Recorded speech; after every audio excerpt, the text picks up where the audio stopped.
We have 5 teams, 5 cars, and a real world budget to build them to tackle the gnarly tracks of Tassie. Add the camping, add the chaos, and a cause that's very close to our hearts. This is Kincrome Buildwars. And this is what we're building. I ain't trying to bring you down, but for real, you might as well give up now. Think you got a chance, but I don't see how. Got a real tight grip when I hold that crown. My life been good and bad and all. This thing is so clean, it's barely seen dirt. The thing is, we've only got 7 weeks to turn this from a family wagon into a Tassie tourer. And honestly, that's the point. It's not about the perfect build, it's about your mates, the adventure, and having a crack. And if it all falls apart, it'll still be a hell of a trip. 5 teams, 5 unique builds. We've gathered a bunch of our great mates to take on Tasmania's toughest terrain, testing their skills, their rigs, and their resilience. All in support of men's health this Movember. This is Kincrome Buildwars. All right, Jacko, so I rang you up and said, we're gonna do a build. I want a Land Cruiser. You got a Land Cruiser. The best one. It distinctly says Prado, but it also says Land Cruiser. Next to Land Cruiser. But I think we've done all right. So we've gone petrol. 100%. Petrol's the future for off-road, you reckon? I've got to say, and I live by it, and it's diesels for trucks. Diesels for trucks. Might have to convince everyone else of that. Yeah, that's cool. Yep. But so a couple of the ideas behind it. So we've gone auto, we've gone petrol. We figured Tassie, we want a bit of wheel speed because we've got mud. So the petrol V6 is going to give us the wheel speed. Yep. So 180 kilowatt, 1JR in this. 4-litre V6. Yep. Dude, Prado, like, handbrake. Straight up, like it's a true Land Cruiser, you know? So, Absolutely. actually, it's not. It's not. Because the handbrake works.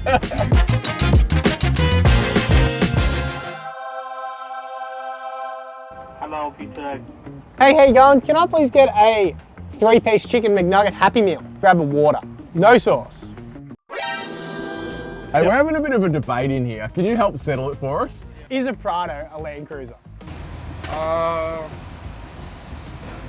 Yeah, I'd say so. It's a real Land Cruiser. It's a real Land Cruiser. Alright, have a good day. Thanks, bud. That guy was so confused. You do get a toy. Oh, dude, is it a set of Crocs? It's a set of Crocs. Yeah. I'm gonna wear these in Tassie. So go on. What? We are doing this on a budget, totals at around $30,000 as a whole, but we've split it down into cash. So you've got $20,000 cash to buy a vehicle, buy the parts, and maybe even outsource some labor if you don't have the skills to get it done. Next up, we'll lean on some of our sponsors for some parts, and those sponsors will be included in that budget at a full retail price. Last up, we've got a little thing here called bonus parts. Bonus parts are the things you might already have laying around in the shed or at home, but we assume a few people have some bits and pieces around. 50% of the retail value is attributed to your budget. So all up, $30,000, and we're giving all 5 teams a level playing field. All right, Jacko, well, we're out here, and we're just gonna put it through some really tough stuff to start with to see how it goes stock.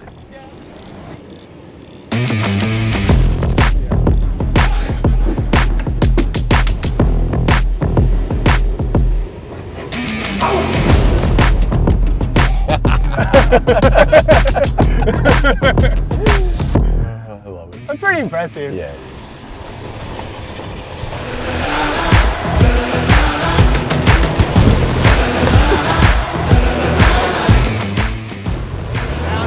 I think we found it. I think we need the locker. Like the rear wheel is so tucked. Yeah, tucked up, it's good. Well, that's pretty good. Yeah, I don't even mark on it. Tuck on the rear tire, it's There's a big log there. Yeah, you were backing over the log. Yeah. It's going.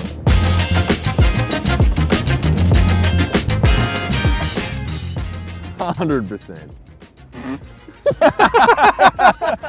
All right, put it on a trailer. Rightio. Take it to When Tassie. are we going to Tassie? We'll just put a sticker here. Ready. We're good to go. So a massive part of Tassie is bog holes. I've asked Jacko, can you provide me a bog hole? This is the best he's come up with. So we're going to throw the Prado through it, see how it goes, see what we need to do. It's going to be hard to impress Tank. He drove through the Simpson as an ocean. Road tyres in a bog hole. Yeah, look, it's not a good plan. It looks like black Tassie mud. Does it? I think I reckon we're going to get through. We're not getting through. You were saying? It's a little. Did we pack the max tracks, Jack? Yeah, we did. But yeah, I think it was a little slow. A little more mumbo would have got us there. Yeah. But I think, more speed would have been better. yeah. Oh, it smells like cow.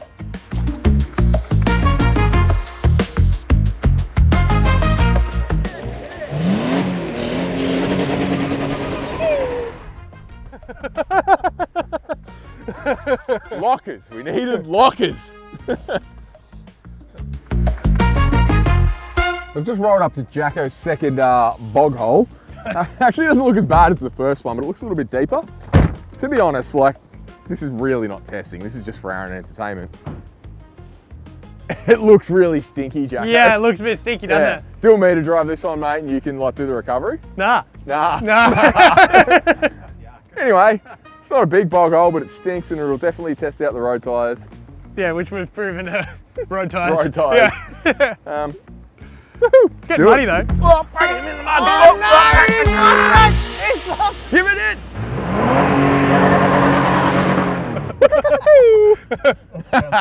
Easy.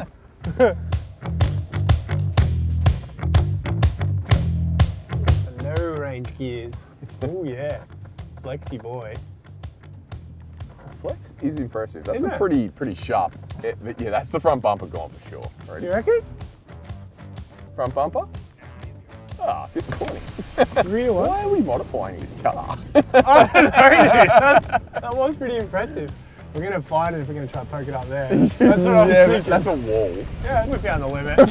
That's definitely the limit. You can get up the side. Yeah. Maybe.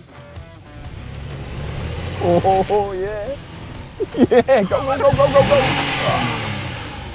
go. We might need to take a spare prop shaft too. Yeah, true. Let's get into it now. Go, go, go, go, go, go, go. Yeah, go, go, go, go, go. Woo! Hey! Oh, you just, yeah. You just gotta bring a tank. Just go, it's going, there it goes.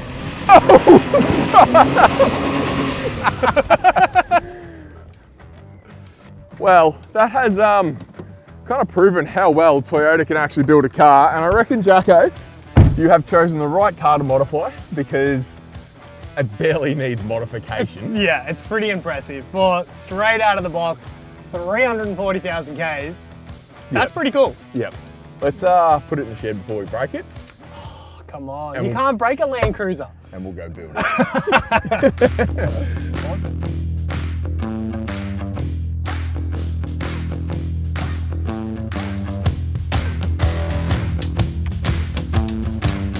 As you can see here, we have made ourselves a massive list of things that we wanted to do. But as Jacko just mentioned, we have now worked out the absolute must-haves. Let's talk you through them. Right, tyres and wheels. First on our must-have list. So as you saw out in the paddock, the road tyres are not going to cut it for the Tasmanian trip. And while you're doing mud tyres, you should definitely probably do some cool wheels. But standard road tyres, no real grip in the mud, an off-road mud tyre, it's going to hook up. The Max Trax one will work a lot better. So I think that's going to be key. Next up is suspension. The main reason we want to do suspension is better articulation and also a bit of clearance for those bigger tyres and wheels that we're going to put on the car. To be honest, the Prado was actually really good. It was actually a bit of a flexi boy and impressed us, but I still think that is an absolute essential. Right, so after we get the suspension in, we're going to do some diff locks. Standard cars, just open front diff, open rear diff, but it does have a center diff lock, which is pretty cool. But as you saw in the videos, as soon as the car got one wheel in the air, it's going to drive that wheel. So diff locks will solve that, make the car way more capable.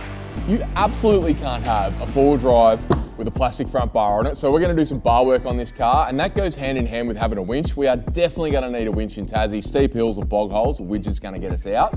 But with bar work, we're not just stopping at the front bar, we're going to aim to get some scrub bars, protect the Prado Duco, definitely some sliders and a rear bar as well. Approach angle and departure angle on this car were actually incredible, but we're going to make that better and protect the vehicle at the same time. Last thing on the must-haves list, mate, is a good attitude, because there's going to be some long days and some late nights. Yeah. There's going to be some frustrations. We're going to lowball people on Marketplace.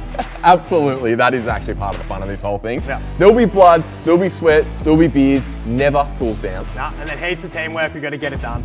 Absolutely. Righto, Tank. Let's get it done. So all good builds start with a teardown. So I'm going to get stuck into the Prado, but that is going to be in the next episode. In the meantime, Jacko's going to get on the phone and try to get us a few good deals. Yeah, g'day, mate. Is this still available? 1,500. What about 250 cash? Reckon you can what? You there? Oh. It's all about transformation. Wheels, tyres, diff locks, everything on this list, we're going to tackle. So, the first thing we're going to do is we're going to wash it. All right, so first job is we're going to pull the front bar off, the side steps off, and the rear bar, work out what we got to work with under this. I've never seen the front rails of a Land Cruiser Prado. Got to fit a winch in there, obviously, and yeah, try and make it not rip bar work off. So let's rip into it. One of the terrifying parts about going up, we're going to put some big mud tyres on here, is the weight, and just cross our fingers that the CVs and diffs are just ready to play. Cool feature with the Land Cruiser Prado. Factory gas struts, do they work? They work a little bit, they're pretty good. But we did find something quite cool that came factory with this car, is a transmission cooler. So pump that's already there, that's great. One less job for the list. Yeah, so it's pretty cool. So this is the factory like crash bar. This is designed to take some impact, serves the purpose of taking a hit. Now I can dig through all the bull bars for sale and work out what's gonna fit. So we've got the bar off. We didn't need to pull it off, it wasn't damaged, but we obviously want to run a winch on this car, so we're gonna need a different system here. So I'm just looking at what we've got to work with. So first up, we're gonna be able to mount to here, which is great. I'm noticing there's some threaded bolts here, which I reckon we're gonna probably add across as braces and just try and give it as much strength as we can, because no doubt if we do get it stuck, it'll be bad, and you don't want to be ripping the bull bar off. So now we've got that off and I know what I'm working with. We'll go over to the rear, pull the rear bumper off and work out what rear bar is going to fit and what I want to achieve with it, as well as pulling the factory side steps off. Yeah, it's just instantly 2 inches of more ground clearance, so they're definitely coming off.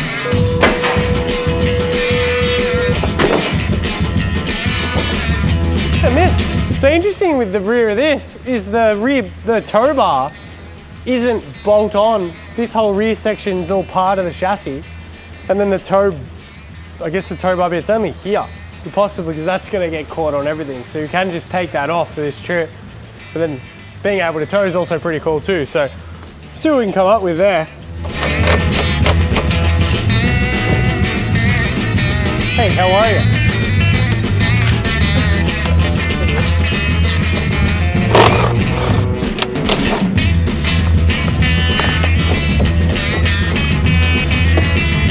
Something's been really hungry in the back seat. I think it was a dog. You never know. All right, so we've taken the rear seats out of the back. We're going to take a lot of spares with us, as well as camping gear and whatever else we need. So we've got space in the back now. Set it up as a tourer. Take my love.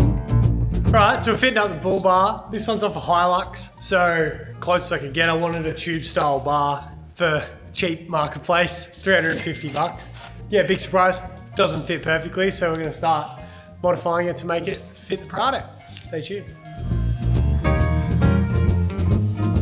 All right, so we're up to the diff part. So we're gonna pull the diffs out. We're gonna take it down to Frankston, to one of our mates down there, and he's gonna actually fit the ARB lockers in it, because we've never done it. If you get it wrong, you're just gonna be fighting it the whole time. So yeah, we're gonna start off, drop the bash plates and get the front diff out, which we're pretty familiar with. Same as the Razor. The rear diff, new to us, we don't run solid axles in Razors, but I'm sure we'll figure it out, so stay tuned. All right, so let's see how much metal's on our diff. I've seen worse, but I've also seen better, so we'll see what it looks like once it's out. Take my dream. So we can't get this ball joint off. Called my neighbour who runs a mechanic shop, hoping he has a a separator. It's like a proper tool for taking ball joints apart. Anyway, he didn't answer the phone, so we're just gonna go there. Just see if he's got it. All right, so neighbour Glenn, he had the goodies. So we've got this ball joint pull up. I think this is gonna be the money. He showed us how to use it and everything, so legend. And if that doesn't work, there's always this assisted violence tool that we can try as well. So stay tuned, we'll see if we can get this apart. Baby, for which I have no control. My love is your love, never let my love run cold. It had oil in it. That's good news. No big bits. That's great news.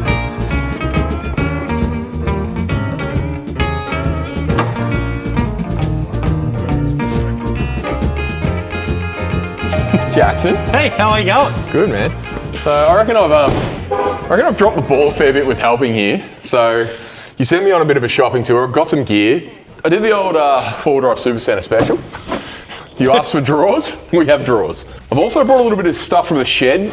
My old battery box for our 12-volt system. It's got an inverter bolted to the side of it. It's not hooked up and I don't know if it's charged.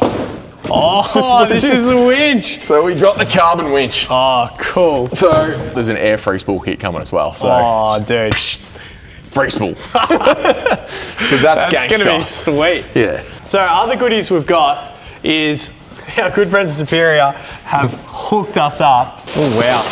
So we got new coils. Oh, UCAs. Sway bar relocation plates. So we got all the rear linkages by the looks of it as well. Well, it should be the full kit. So, Whew. And this is not in our sponsored budget, right? We paid for this. oh yeah, we paid for it. So this comes off full retail off of our 20 grand. Yeah, and one place you do not skimp dollar-wise should be in your suspension. So that was why, yeah, I decided, and you were well on board, because you also run this in your own car. This was the choice we made. So we've got a roof rack coming from Rhino with a couple of accessories. The winch is coming out of the sponsor budget, and we've only got 5 grand there. So we're gonna have to figure out what we're gonna do for wheels and tyres. Yeah. What's this? Oh, how convenient. What are these tyres? Are they the right stud pattern? Nissan and Toyota, so I don't know, do you want to check? Hope so. And they're off your patrol. I reckon if they don't fit, we're gonna have to make them fit. I reckon that's where we're gonna be at. I'm not drilling up my freaking wheels.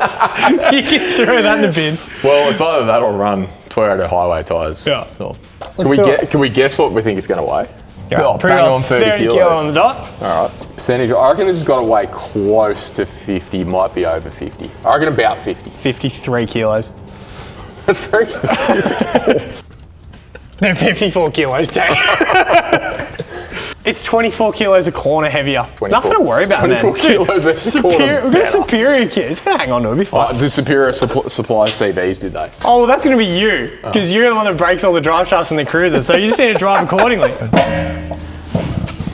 Yep. Does it actually fit? Yeah. Is it going to fall off? Yeah. Dude, that's a fit. Like, yes, it's at full droop, but that's closer than I expected it. It actually steers. They say there is 2 ways to make 35s fit. You can spend ages grinding it, or you can just go jump it. So Also, the wheels, that solves some budget. Yeah, that means that we can at least run some cool wheels. And then the rest of the budget we'll worry about later. So Before we start, what is this? Yeah, that's an N70 Hilux snorkel from Marketplace. Because that's an N. Ah, fuck, it's Prado. That makes sense why the template was wrong. All right, so considering that we got a snorkel for a Hilux, we actually have a Hilux. It's really handy. The fun thing is it seems to look like it fits this guard. It'd probably be good if we cut some stuff, but yeah. One clean. Well, the bonnet's up. That supercharger would be pretty cool if we put it on the fit? Oh, it'll bolt straight on. You know what's fun? Technically, this is in your shed right now. Shed budget. Definitely in the shed budget. All right, let's see how it goes on this. Righto, well, we've been spending way too much time looking at our new shiny parts here. So let's get stuck into this N70 Hilux snorkel to fit a Prado. And as you'll see, it was a mammoth job and 10 out of 10, I would not recommend it. Densive Marketplace kit. It comes with the riv nuts and the bolts. Would have been heaps easier, Jacko, just to buy the right snorkel. More puppy. Yep. Yeah, we fucking on there. Some things that feels so wrong about doing that. So the upside about working in the Built Different off-road workshop is he has all the tools. The downside is I got a freaking idea where they are. So every time I need something, I just say, Jacko, can you go get this? And he, and then magic. So I need a deburring tool. We'll make it look nice, but I don't know if the hole's in the right spot. So because we've drilled through the pillar and the mandrel we have on this one, I would normally pick the small hand riveter or nut riveter, but the mandrel's too long so it hits the inside of the pillar. So we've stacked some washers on it. We're gonna put the rivet nut on. It's either gonna work or it's not. I'm pretty confident it's gonna work. Or I'm gonna destroy it. Is it still looking like it's meant to be? Great. Don't worry about that. Toyota. I'm almost in driving position. And I can just see the snorkel. It's definitely not causing a blind spot, which is mint. So I reckon we're in a good spot.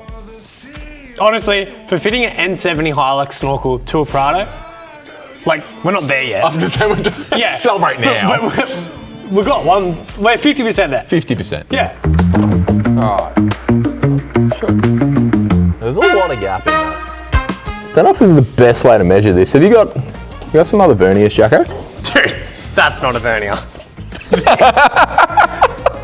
This is a vernier. Compensating for something? Yeah. We're at the point where we've absolutely committed to this. We've drilled holes and put rib nuts into the pillar here. So the snorkel looks like it's on the car until you get down to the part where it's not on the car. So we've got the old N70 template, which we're about to I'll give you the tape. But yeah, that's definitely exactly where we're at. Yeah. So, because I'm a tight ass and got an N70 Hilux snorkel, there's a beautiful template that if you had the standard guard, you would have just cut it out. It would have been an easy install, but we're doing it the really hard way. Cut the template to shape so that we can then put the template back on and cut the hole in the right spot because we've only got one guard. And we don't really want to have to cut it up and then find another one because that'll suck, so.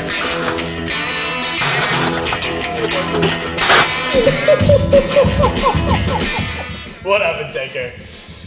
I think we're okay. It threw the hole saw off to the side, scratched this, which is fine. That's all going to get cut out, but we've just torn the tape here. I can see paint, but I can't see silver. But look how close that is. It just tossed it out the side. Should be right.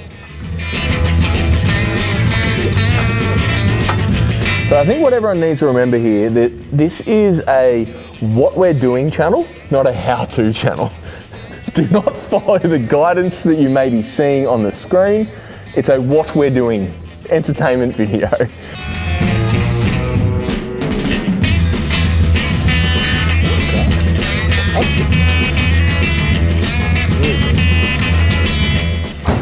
But you know, I've got the best way to put it. That gap saved us $700. 15 mil? $700. Yeah. I'll take it. Yeah. Like I've seen Richard. I've seen Richard absolutely hack shit way worse than that on my cruiser. Alright, so this is our technique. So we're doing a bumper cut, but I found it difficult to tape a straight line across the back. And Tank had a laser in his car. It's like 12:30 at night, and we're really happy with our idea right now. You got lasers and tasers and all kind of asers, man. That's me. Yeah.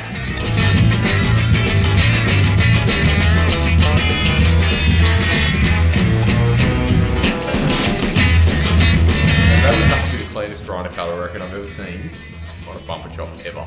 Definitely. Well, consider it was. There's no cutting panels. It's just plastic. It's the superior vehicle for sure. 100%.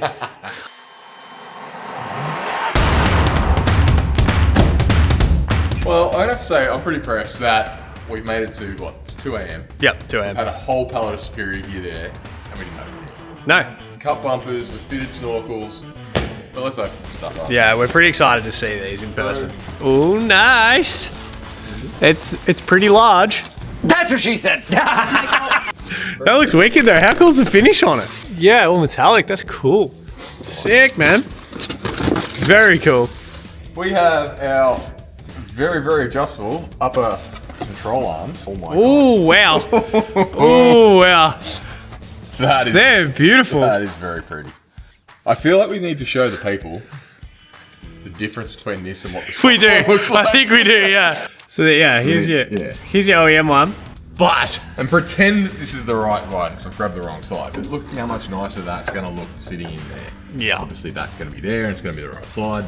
that's nice. Big fan. Very cool. What I'm happy to see is that the 120 also 150. So that's good news. They fit a lot of stuff, and obviously Hilux. So that's pretty cool. Right, so you might have seen when the Polaris giveaway car rolled down a cliff. We had a fridge on the back. This is the fridge. It tore the floor out of it, but surprisingly the fridge worked for the rest of the trip. On a budget, trying to get everything as cheap as we can. Using this fridge, we're gonna cut it up and make a new floor for it and chuck it in the Land Cruiser, mate. She's gonna be mint.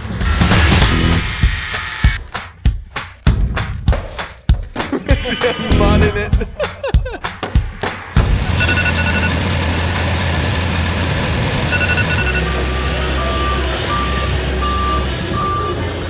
Morning.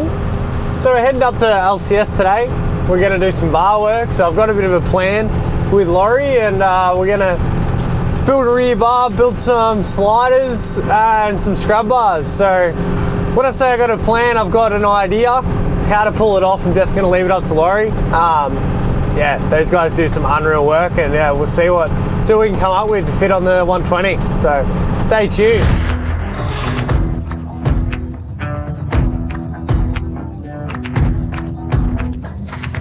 All right, so we're at LCS. We obviously need to do bar work to protect this car because we're taking it to Tassie. We're going to be hitting a heap of tough tracks, things like that. So I decided to take it to guys that know what they're doing. The rear bar design and slider design and everything is going to be pretty fast, ideally, working to our budget constraints. But yeah, these guys do a wicked job and you'll get to see that today. So stay tuned.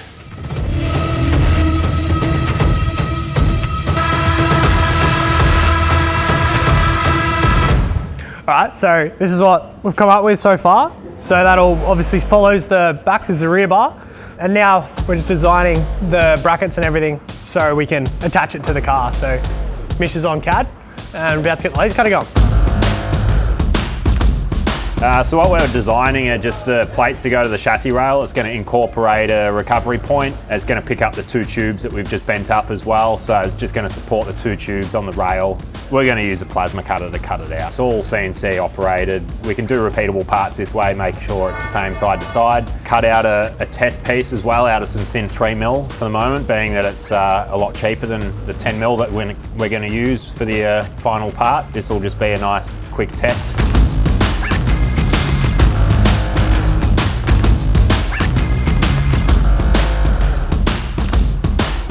We're getting there. It's mounted, which is good. So loving the look of it so far. And then we've got our second one. We're going to try this one. Yeah, if we can cut that and notch it and weld it to it. I just have it so the two tubes. Okay.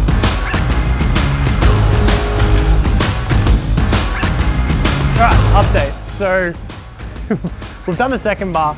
And we didn't really consider that we're going to really kill our departure angle by coming down so low. So we're changing it a bit and making it so we've got the strength of two bars, but we haven't sacrificed our rear clearance. So stay tuned, that's the plan.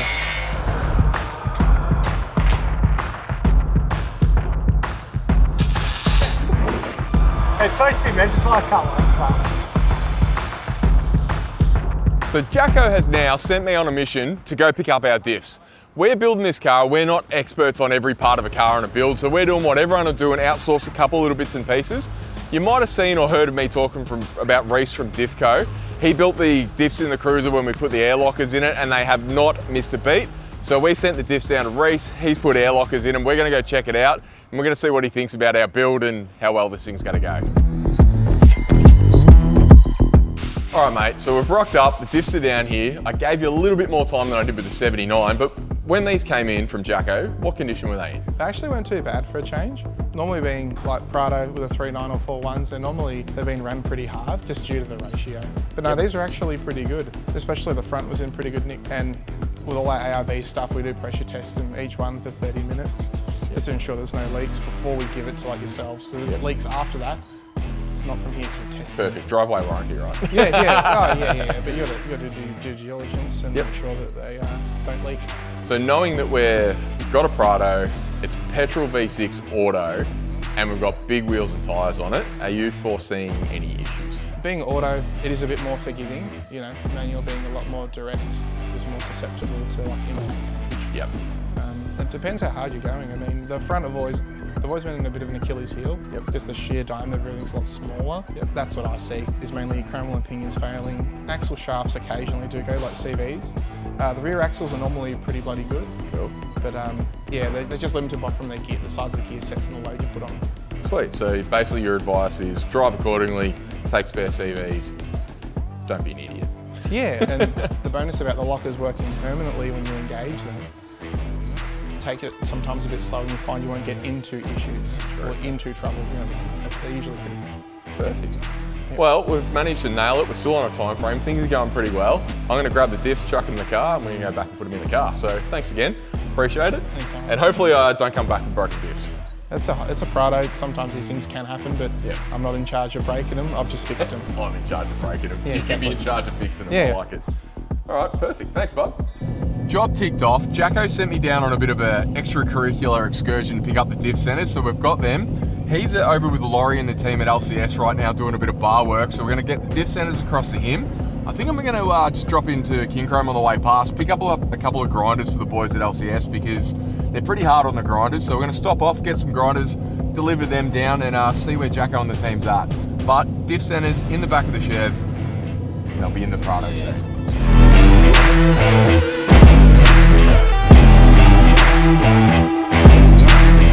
Why don't you just cut the bar in half and extend it out by like 100 mil melt back together?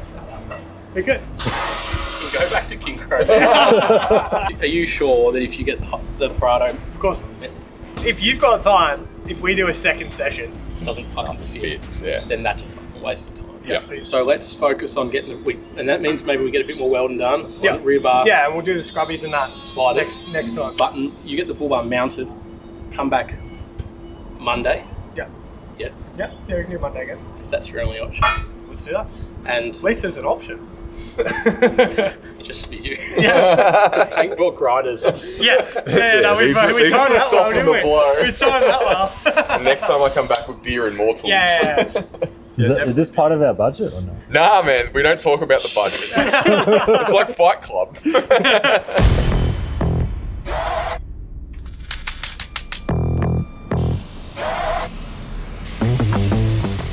Laurie's giving me a crash course on how to use his really cool notching tool. And yeah, it's pretty cool. So we're making joining, I'm not quite sure what they're called, but it's like a joining bar that goes in between the two bars on the slider. So yeah, it's made for dummies, that thing.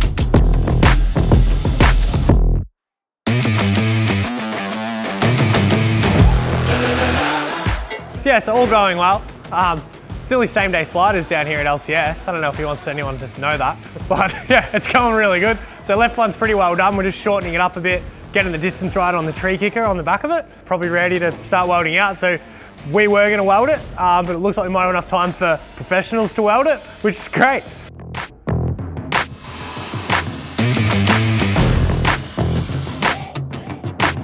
Right, so I'm just finished cutting up the rear bar. We changed the design a little bit and yes, we're just cutting off the tags that we had for the tube where it was gonna go. Sliders are just getting welded out now and then we're gonna be back on Monday to do the scrub rails. I haven't got the brackets for the bull bar yet, so we need them. So we're probably gonna go home and we've got the diffs from Diffco. Reece hooked us up there and got the ARB air lockers all fitted up. We've got the Superior lift kit to install. So we've got heaps of goodies. I'm super excited to get home and get this thing back together because it's gonna be so cool when it's finished.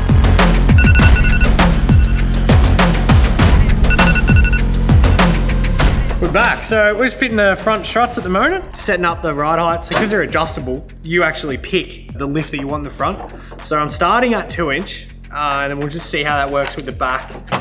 So that's it, we're just setting up. So you just take a measurement, move these crossover rings. Yeah, we've got a measurement from the bottom eyelet to where the spring sits. Put it all together, and then once we've got it all in and we sit it on the ground, then we can work out exactly how much to change it.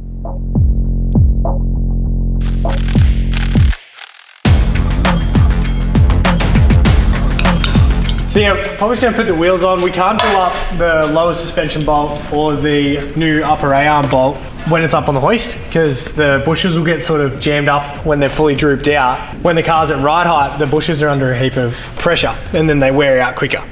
On all of Superior's videos, they make it very clear to do up things like that once it's on the ground. So we're gonna wait for that. So I'll sit the wheels on and then we'll move over to the back, start installing all the rear setup. And then when we do finally go down, we can go around and tighten everything up, front and rear. That's the plan.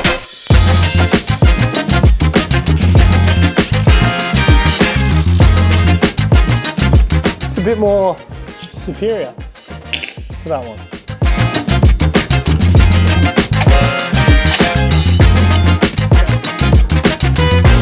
The other cool stuff you got. Oh, the brackets!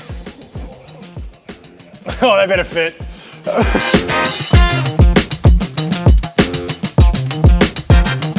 We obviously want it to be like... It's just the orientation of the resis, but we can't take them off because then we lose all of that gas and we have to gas them again, which to be honest, isn't that hard, and I have nitrogen.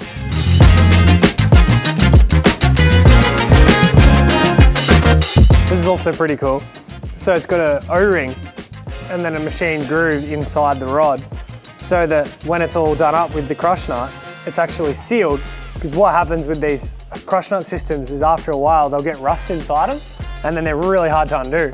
So the fact that they've engineered in seal is really cool. We don't see much of that with the side-by-sides, so yeah, that's awesome. All right. So yeah, you can see that's just the same as the factory length now. So we're just going to start with that and then see what the pinion angle's like, and we can make adjustments from there. I reckon we're going to have to make a few changes, but yeah, it's pretty much all you got, otherwise you're just fully guessing. So we'll throw that in.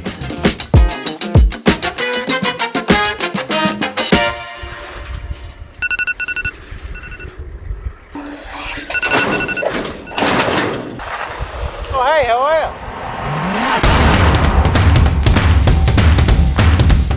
Alright, so we're back at LCS. We're doing scrub rails, capping off all of our Nerf bars and all the bar work that we did last week.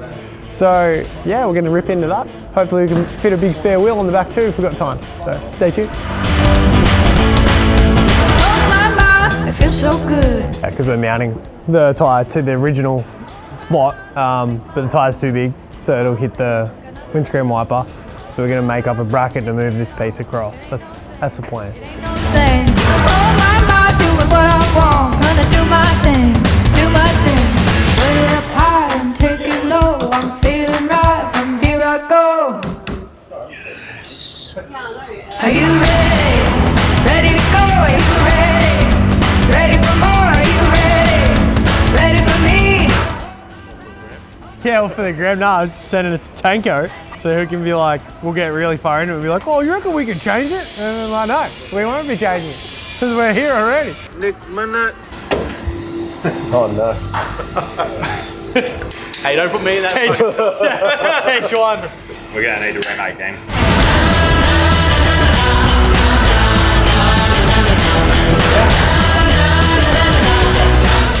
At least something went right today. Gonna hit it big. I got my eyes on the prize. Oh my, gonna spin the wheel, cash it in and roll the dice. Oh my, it's a thing of gold. All I do is win. All I do is win.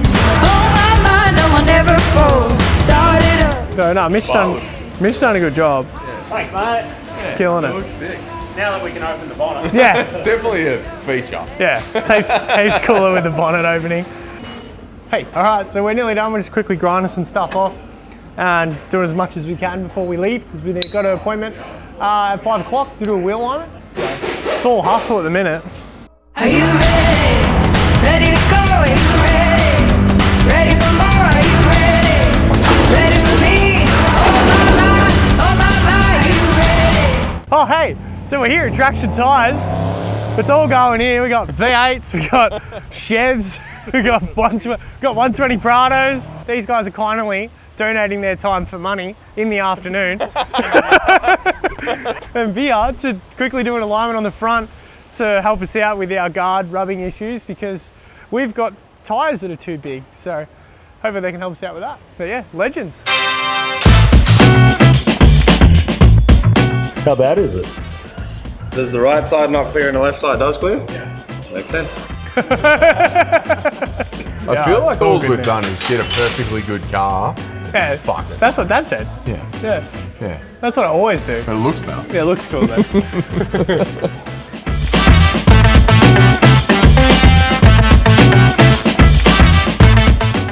Man, this is a random collection of spanners.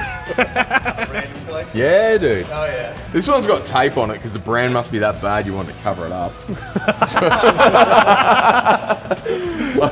I guarantee if I cut it off, it'll say Kincrome. Yeah, probably. Yeah. So I'm going to treat you people to something a little different. Something you've probably never seen before. There's a red toolbox here, but it's Kincrome. Yeah, and I'm going to give you a fun fact. Put this in the video. I don't really care. But we literally color matched the Kincrome red because it was the only red that looked good. It's not ancient, but it is old. Is there a 10 mil? Nope. There should be 3 10 mils in this kit. This 10 mil's missing, that 10 mil's missing. This drawer's not going well. So another reason we deleted the red ones is because this drawer runners just didn't like the color. So as you can see here, it's definitely seen better days. But I reckon we can still warranty that. It's fine, it'll be cool. Here, Jai, you'll like this. So we've just come to this lovely attraction that I've actually never been to. Oh, really? And there's a freaking cabinet with my dad's rally car. Yeah, like that's my dad. That's how I know Andrew. There you go, because he used to support Dad with the Hella rally car. What a legend. It's funny thing, just before we're off camera, and I was just saying to Jaya, everywhere I go, I talk to someone, and someone knows your old man. Oh yeah. Even to the point, we're just away on the weekend, there's like 5 dudes. And Yeah. I'm like, hey man, I know Simon through this. And I'm like, Yeah. everyone. My Everyone partner's knows. stepdad was like, do you know Simon? I'm like, of course, everyone. But here's the facts. There's the facts right there. Very cool. He's in the glass cabinet. Probably where you should put Dad, really. Fully agree.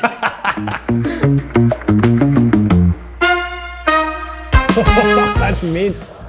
Yeah, like it does just touch on lock, but like, you know, we can't have everything. I think the main question is will it drive better than my 79? Oh, of course. Yeah, 100%. I was hoping you're going to be like, well, what's under your 79? I'm like, does it matter? Doesn't even care. Doesn't even matter. At least coil converter, yeah? Yeah, it is coil converted. Yeah. Back to the shop. Yeah, we're gonna muck around with the pinion angle in the rear and finish some welding that we didn't have time to do because we were rushing to get here. Starting on 12 volt setup, got to run the air locker lines. I don't know, man. There's a lot to do. We're gonna get it done though. There, how's some cash? Hang on, Thank you kindly. Cash. I don't see no Cash.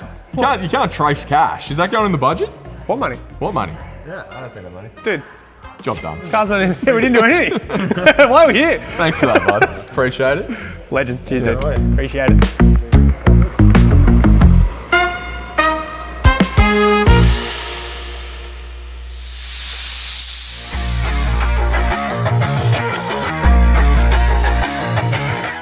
That doesn't fit. What was your experience?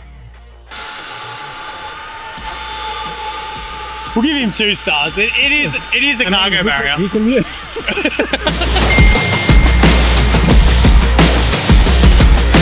Righto, so I've just rolled up the bass.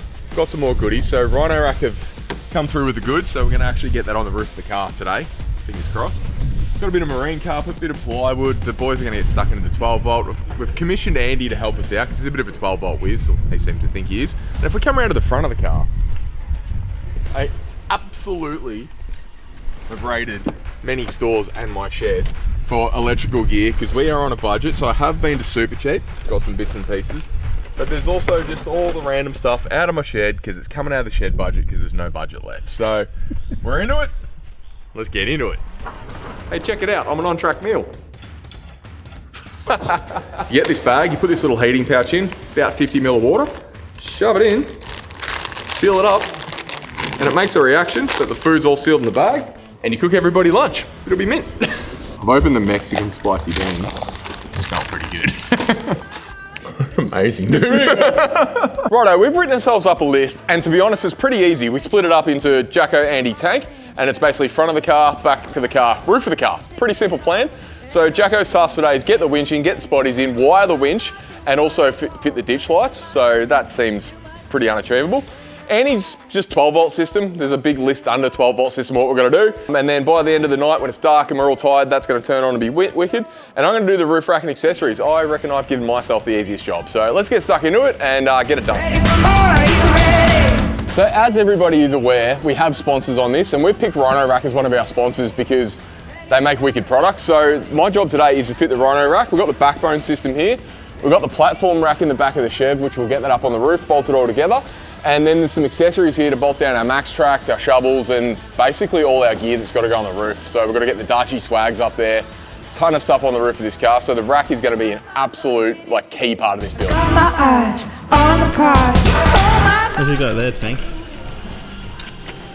No. Are they instructions? No. Was that video evidence of you looking at instructions? I'm not going to lie. I've put a few roof racks on in the past. You may have seen me put a roof rack on before, and that was the easiest roof rack so far. The platform's not on yet. Bolt straight in. I'm going to throw Andy the roof rack and we're just going to put it on. You're going to catch it. Cash it in and roll the dice. Oh my, it's a thing of gold. All I do is win. All I do is win. Oh my, no, I'll never fold. Start it up, let the game begin. I'm just working it out. We want to have the solenoid not on the bar, so we're just trying to work out how to achieve that with what's supplied. I feel like we're possibly going to have to make a little bit longer wires because the kit that is supplied is designed to sit just off the front. But yeah, we're going to try hide it a little bit because it looks slick. So yeah, we'll work out how to do that. Physically, a bit of a timeline. I thought I had the right cable, but looking at that, it looks to be 12 mil cable, and I've got 10 mil cable, and we know winches definitely draw a lot of power, and that definitely would supply them with the minimum. So what we're going to do is we're just going to run 2 sets of 10 mil cables in parallel. We're just going to make 20 mil of cable, so that's going to work a treat.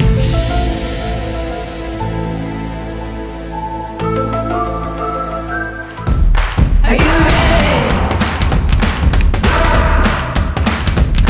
Are you ready? Ready for me? So if YouTube has taught me anything, and it's pretty much taught me everything, the spray adhesives and stuff aren't that great for sticking marine carpet to ply. So I used artificial grass adhesive, and this stuff sticks like beep to a blanket.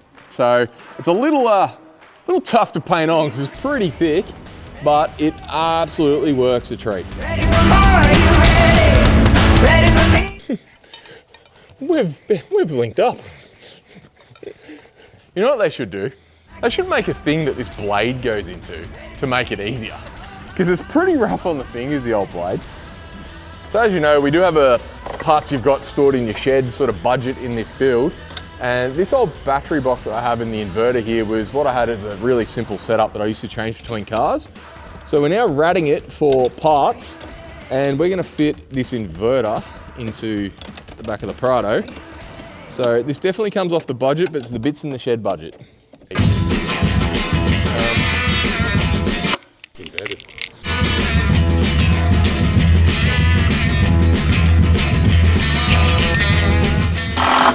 Because why put like 6 screws when you can put like 30? Yeah.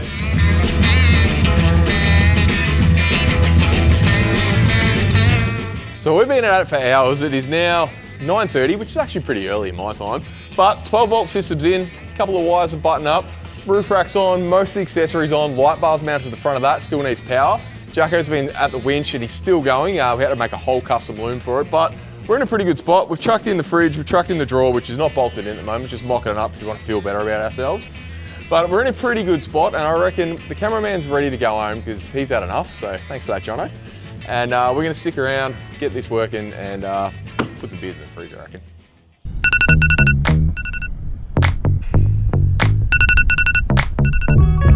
Right, so I've just arrived, and we are, 5 days before we go.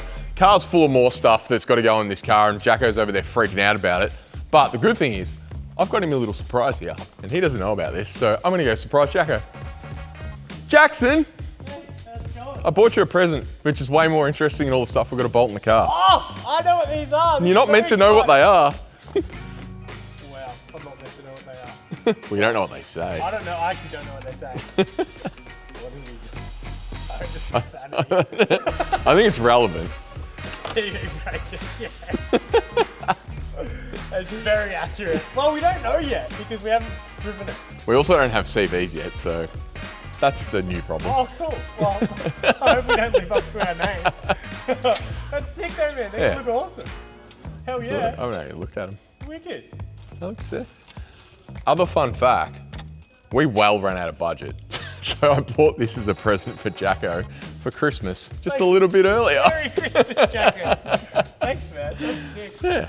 The car needed a cool name. Yeah, well now it has it. Everyone's going to make fun of us for having CVs, so we're just going to own it. Yeah, owning it, owning breaking them. Yeah. Anyway, and I do have an absolute car full of stuff. No, I saw that. Let's just go have a look, Al, shall we? There's a lot of stuff in here. I don't know how it's all gonna fit. So we've got a little package here from Front Runner, but we're getting a little drop-down table in the back of the door of the Prado so we can actually cook some food, which is cool. So that's in here. Got our swags. We've got a few spare parts from Allied Auto online. That's really heavy because they're spare parts, so there's some in there. We've been really considerate about size, so here's our chairs. We have more spare parts. Rather than cleaning a radiator, just bought a new one instead, so we have a radiator. That's cool. GME, UHF radio, and then the little things that matter, that are gonna take hours. Obviously has a sticker on the vehicle that needs to be put on there.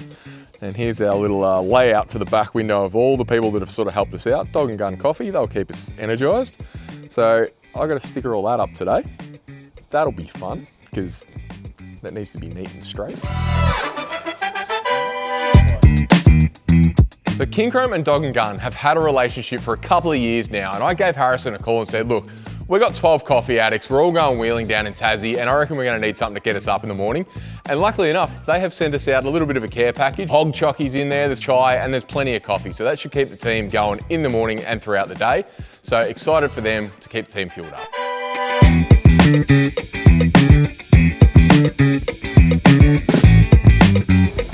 Righto, so when I left last week, it was 1:30 in the morning and Andy and I thought we were nearly finished, but looks like there's a fair bit more going on here, mate. So what have you done? Yeah, so we've fitted up the compressor, we've ran their lines down to the diffs, the air spool's done, I've pulled a big loom out to the front, fitted up the switch panel, and we've also fitted up the spoiler. So you want to check that out? Yeah, let's just spoil. Cool. Does this keep the downforce down? Dude. Oh, downforce. Yeah, like you said, 600 horsepower, all of the traction.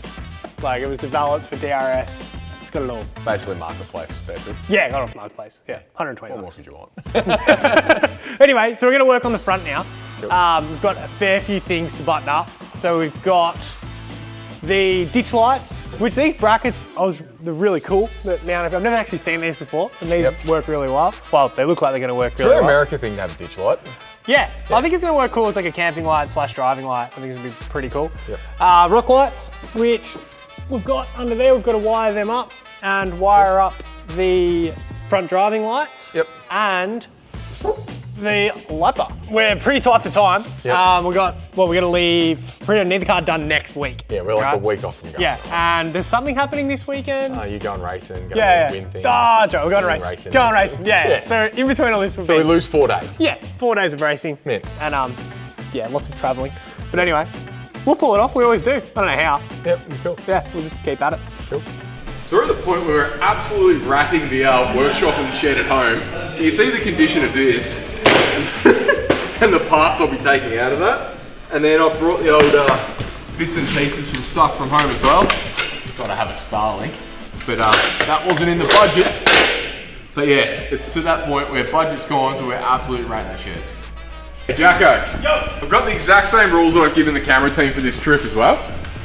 If it doesn't fit in here, as far as your clothes go, you can't take it because we run out of room. So sick, that's a sick that. Yeah, so you've got that. If your clothes don't fit, you're not taking it. Yeah, that's fine, man. I wasn't going to change, so. We are excluding the waders. I really hope everybody remembers to bring waders, but put it in the list, bring waders.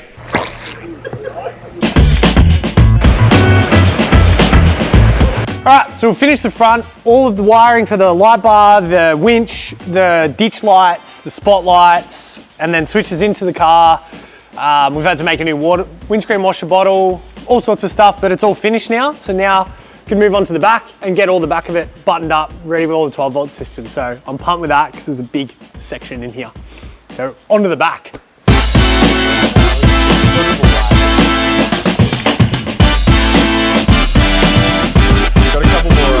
things for you to install. So Tony hooked us up with GME, so we've got comms, which is going to be pretty important. So I'll install this one. Yeah, I bet you will. And you install the rest of that. Sick, dude. Nah, that's going to be sick though. So we've got GPS tracking. Yep. You got the playback, so when you can't hear the person, you just hit the playback button, you can listen to what they said. Yeah, perfect, man. No, that's going to be awesome. Thanks heaps. Yeah. To GME. GME. It's going to be sweet. As I said, you install that, I'll plug that. Yeah, no, I've got a lot because there's like only a little bit of wiring to do. And I'll just plug this into the cigarette lighter and be done. Yeah, sweet.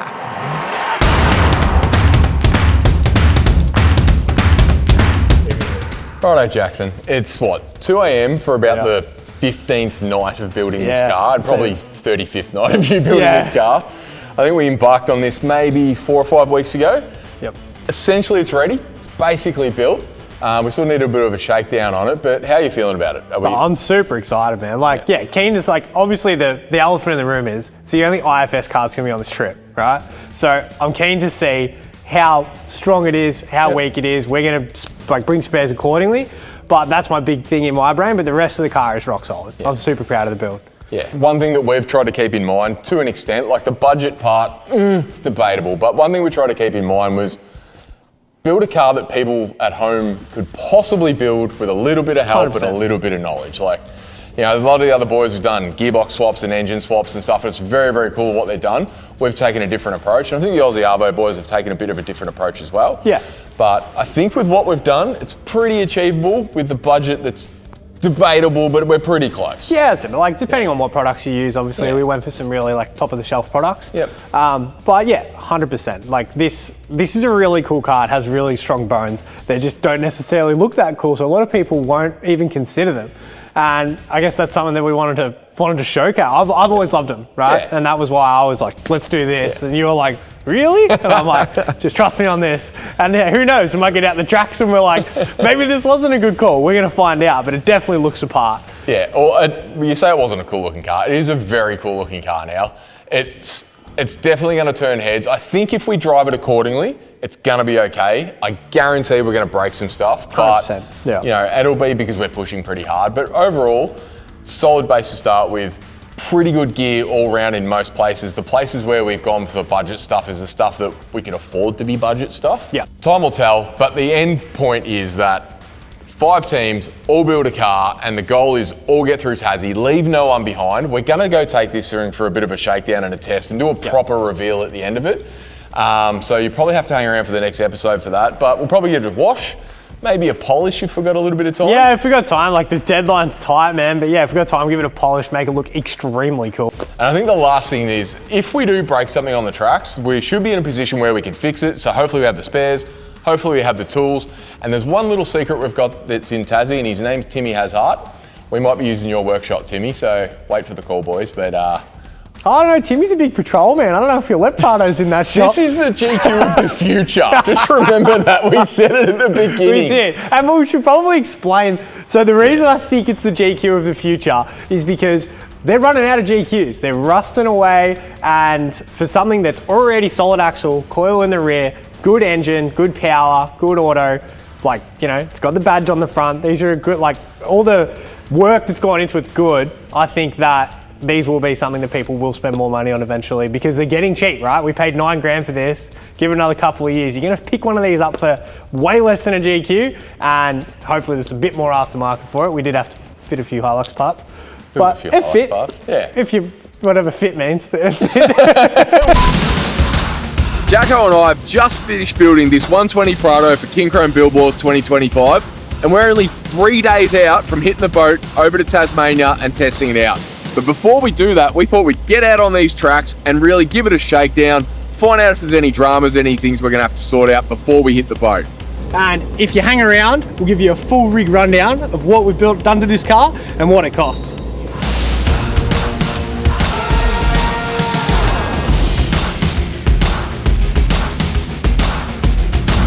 Alright, so we're just rolling up to our first track here, and as you can probably see in the back, we've got the camera team with us because Jacko and I aren't really smart enough to do that stuff. Absolutely not. Point of today is to test out some of the gear on the car. So a bit of a play around with the superior suspension, I reckon. Just sort of tune in the shocks, sort of understand how they work. We're at full soft now. Full soft? Yeah, I just figured we start there and then see. I'm pretty happy with it at the minute. Like, it's really good.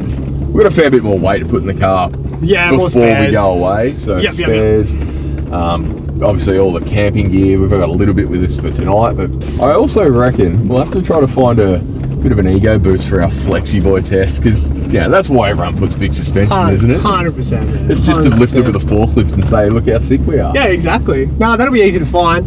A forklift? Yeah, there's heaps of them. All right, well, we'll just keep cruising up here, see what we come across.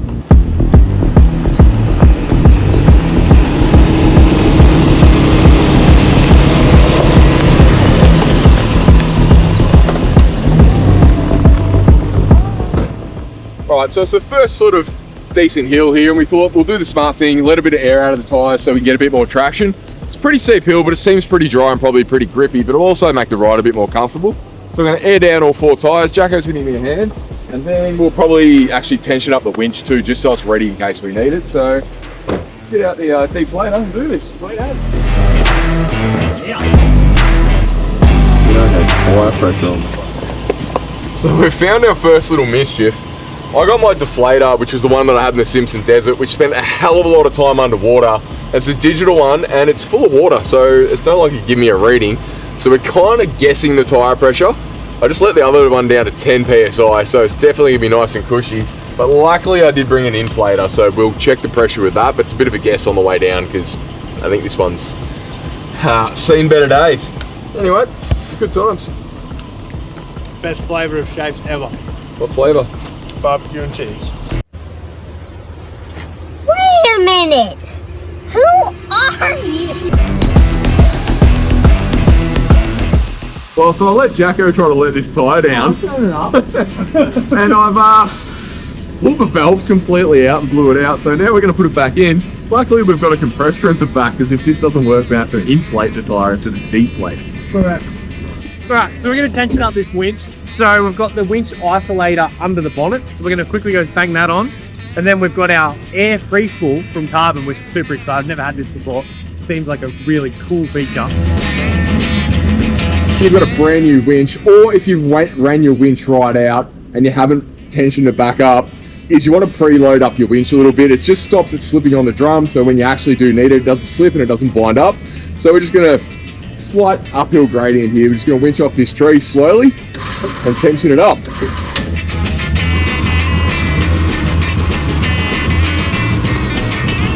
So this one looks steep, and I think this could be a good opportunity to leave the locker off, see if it drives up it. Tyre pressure's pretty low now, so it probably will, but if it doesn't, at least we can test out the locker. Cool feature about the Prado is you have to hold it in low, because the shift is a little worn out. But the low range in this is wicked. With the auto and the low, like, we're going pretty slow right now.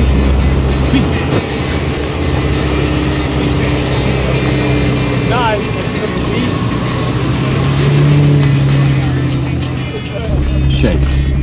The only baked treat for me. But this hill's pretty steep. I reckon it'd be very, very gnarly if it was wet, but Prado seems to be eating it up.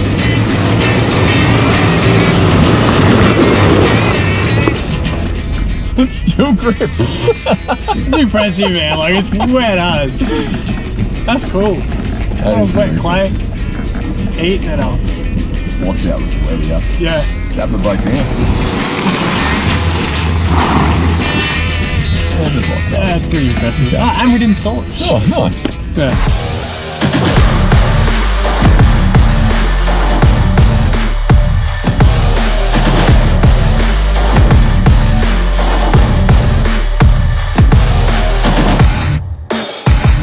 So we've found ourselves a very, very steep wall here. We're just going to just poke. It's still unlocked. Unlocked. We're going to poke the nose up. Listen to the guards rub on the tyres. But honestly, that must have a wicked departure angle. There we go. Oh my god, it's still unlocked. No, that's gonna drive that. We don't want to go over it. If we don't want to go over? Nah, because it's just a bog hole. That'll drive it though. 100% that'll Get drive to it. the top right. Yeah. It's probably gonna diff out. Like belly out. Anyway, sick. Well, I thought that was gonna be locker territory for sure, dude. Yeah. Yeah. That's impressive. All right, watch the back. Yeah. I'll get you to watch the back for me while I back it down. Is it going to run the arse into the ground? Yeah, so Keep going, I'll tell you. Genuinely impressed, dude. That's pretty impressive. So good. And the front? Dude, that's seriously like exactly what Laurie and I designed all this bar work to do. Right. So you could just be able, like, in most, like if you had a ute, tow bar was jammed in the ground, then you were just lawn darted. So that's sick. I'm pumped with that. I don't reckon the 79 would have got that. I honestly reckon it would have jammed in the arse. Yeah. I reckon, I've seen you drive, you'd get it up.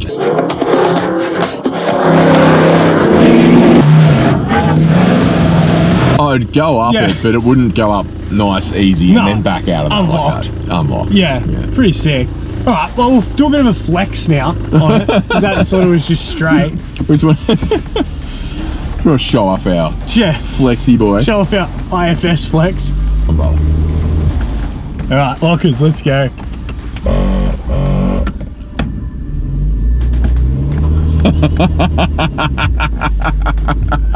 Oh, there goes my sunglasses. That is impressive, dude. Yes. I ain't trying to bring you down, but for real, you might as well give up now. Think you got a chance, but I don't see how. Got a real tight grip when I hold that crown. My life been good and bad and all around. The more things I lost, the more... Well, I think we've been out enough to test that the Prado is pretty good. I don't think we're going to have too many more challenges or dramas today. This track's actually pretty cool.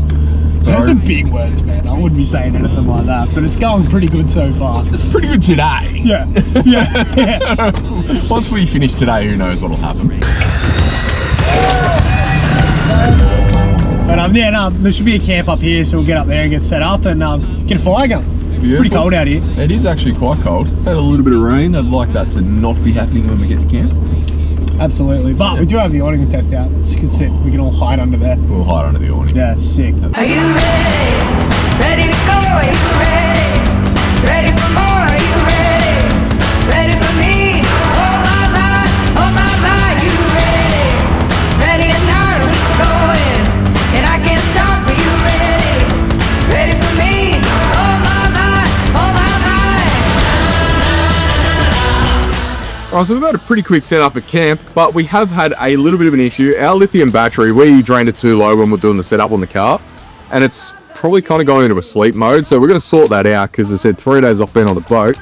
So I am going to power our lights under the Darty awning here off of our battery pack, which should get us through the night. Should also work, so let's just push the button and see how we go. No one ever fall. Start it up, let the game begin. Way up high and take it low. Alright, let's do a bit of a walk around on the vehicle. We will start at the front, I reckon, Jacko. Work our way around, talk about what we've done, who's been involved, who's helped us out, and if we've got any things we're to learn over the trip, or our test day today and test night tonight, before we button it up ready for Monday to go. So right at the front, we've got a X-Rocks bar that we modified with LCS to be able to have the top hoops and then take the scrub bar. Where'd you get the X-Rock from? That was a marketplace special, and it's definitely for a Hilux. So yeah, we had to get, turns out you could get the brackets to suit the Prado and it still fitted the Hilux bar, so it worked out really well. Yeah. So that was awesome. Right up the front, carbon winch. Carbon winch. Pretty cool. So we tested it out today. It works really well. It's got the air pre-spool, which is a new feature for both of us. Definitely. I'm pretty excited about that. Then tucked under the front, you'll see the Superior remote res shocks. The Resi's for them, where you've got the adjustability. So what do we do suspension-wise around the car? So it's got a 4-inch Superior full kit under it with panhard rod, trailing arms, upper control arms in the rear, coils, shocks, which are remote res. In the front, it's got the Superior upper control arm, which is all billet. That's a big kit. Yeah, good value for money, right? Oh, I'll have 100%. to cruise around the tracks today. Look, it wasn't anything wild, but it was definitely comfortable, so. I was stoked with it. Yeah. Like, yeah, it was really comfortable for what I expected, to be honest. Because it was pretty high, right? In the shop, we were like, oh, geez, I don't know. But once you get on track, it was perfect. And we've got a bit of weight to put on it still, so. Yeah. They've definitely put a bit of like work into getting that kit to work really well. Absolutely. Yeah. So we've got the GME radio. Tony hooked us up with that. That's been so good, really good. We've been using it all day. Yep. And we've also got the handheld as well, so when one of us are out of the car, keeps the comps. Yeah. The other thing we do have up the front on the roof rack, and we've got ditch lights on here. We went to the 4Drive Super Centre and just got ourselves some lights. We needed a big light package for the car. we were working on a budget, and honestly, they've been pretty good. We tested them out last night before we came out to the tracks. Yeah.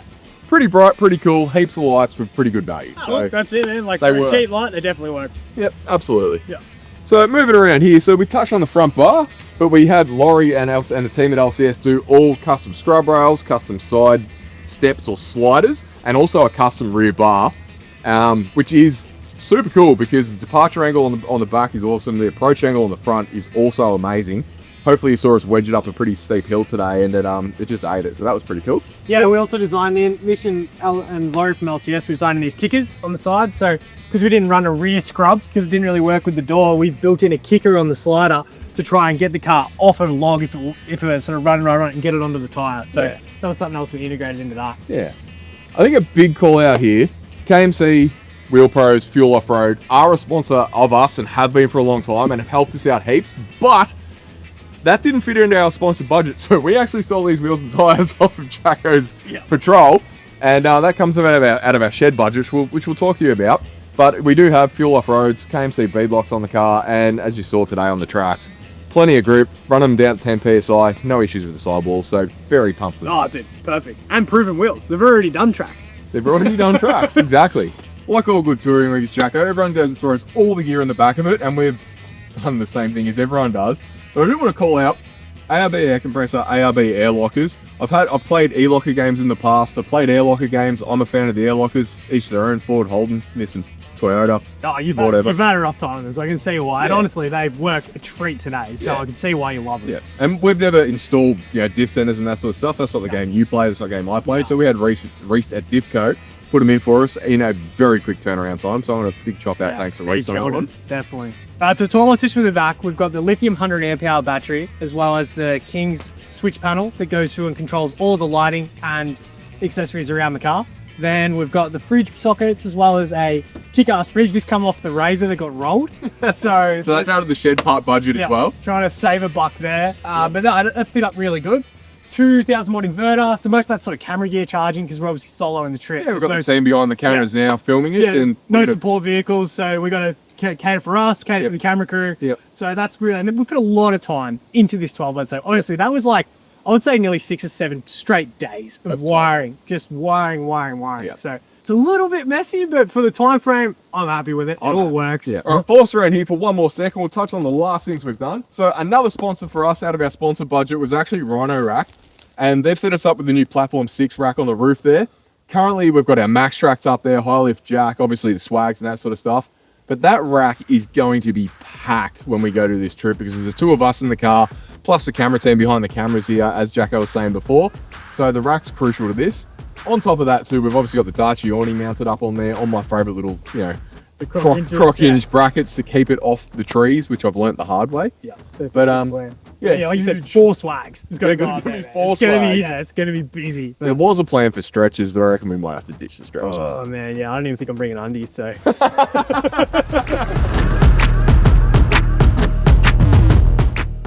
So the big question is, did we come in on budget, Jacko? Look, I think we tried really hard, man. We did try really hard. So the total budget rolled in at $31,325. So how did that stack up in the categories? In the categories, so I'll just run people through the categories. So essentially we had 20 grand cash, 5 grand's worth of sponsored parts and bits and pieces as we have sponsors, and then $5,000 of parts in the shed, right? So which, we could use stuff that we had in the shed. Yeah, of course, yeah. So from our 20 grand cash, we went over by $150. Not bad. Not bad. Not bad. From our sponsors, kind of blew that one out a little bit. We're at $6,150. Yeah. So, $1,150 over. There's too many good products on hand. There's too many products. And we needed all the help we could get. We did. And then the parts in the shed, we actually came under at 3,425. Yeah, okay. That's surprising. That is surprising. But because we were over budget, between yourself and myself, we also tipped in a little bit extra money because we needed things done. So Yeah, Tank just wants the catalogue of lighting on every car. Rock lights, ditch lights, light bars, spotties, freaking everything. yeah. Yeah. So we got it because I'm scared of the dark. There he is. Yeah. But that's where we sat. So just over budget. If you put it into a percentage, it doesn't matter. It's not that much. Who talks about percentages, right? So $1,300, not that bad. I think we've done well. I think every dollar we spent on this car was absolutely spent well and worth. Oh, 100%. Well, everything was pretty well thought out, right? Like everything Like, the lighting's probably excessive, let's be honest. But other than that, everything else on the car was what we really needed for the car, and we've thought through things like bar work and lift, and everything's targeted for the trip that we are doing. Yeah, how's that smoke going for you, mate? So it's mint. Just pretend it's not there. But no, I agree. So, let's wrap it up and tell you where this is going to end. Well, mate, I reckon it's time to have a beer. So let's crack a beer. Oh. Cheers, mate. Cheers, mate. Well, we probably should have set up those swags before we have a couple of beers, but that's a later Tank and Jacko problem.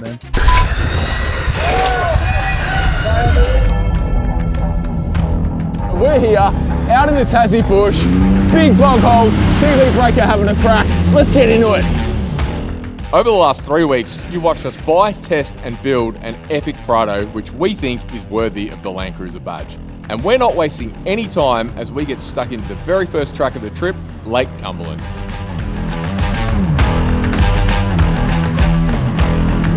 All right, Macca, you're up front leading us into here. I think the Aussie Arvo boys are going to jump out front once we get to the track, but you've done it before. What are we in to expect today, you reckon, mate? It's going to be wet, off camber, slippery, cold. I expect possible breakages. Well, you're really selling the dream there, but well, Richo, you've done this track as well, mate, so got any tips or tricks for anyone that's going to hit the tracks? Air down and don't delete any tail shafts. There are a couple of sharp rocks in the rock garden, and don't try and be a hero. So you're taking the conservative approach. Now let's go to Mr. Unconservative in the LS there. Pooley, what do you reckon your approach is going to be? Oh, I reckon I'm just going to put my seatbelt on and drive it.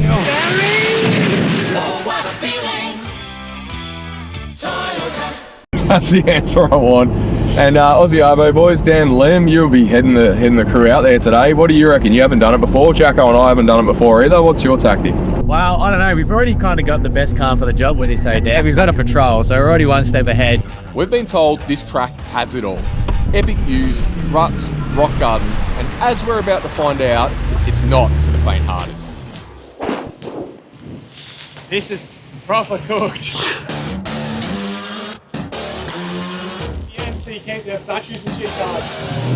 Tasmania's weather kicked in and made an easy beeline not so easy.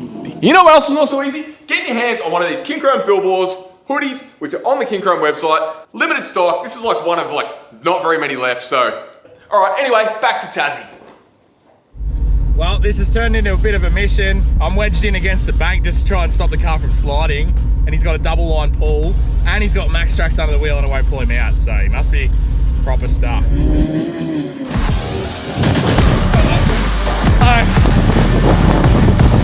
You're getting further up, keep it at it. Obviously more wheel speeds, more clearing of the tyres, and it'll hook up more.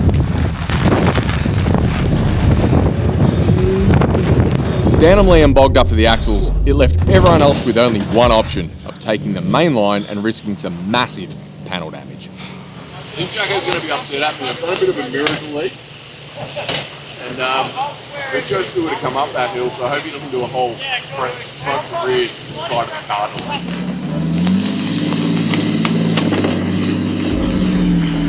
Straighten up, mate. Straighten up, straighten up. Straight, straight, straight.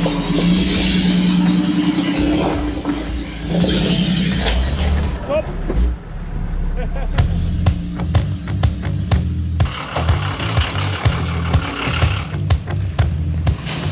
Between Pooley and the Aussie Arvo boys, they managed to save themselves, and then we moved on to the next part of the track, which was a technical rock garden.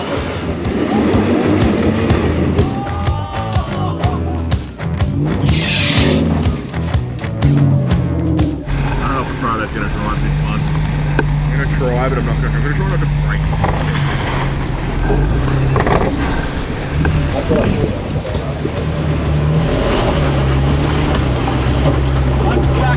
Yep. Keep going, keep going. Go, go.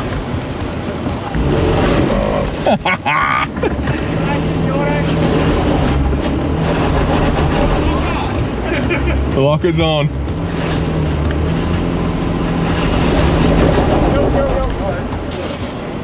Yeah, first decent section, and we just hung on the rear diff. So we're trying some max tracks at the minute. Paulie's chopping us out, trying to get these Toyotas at the top.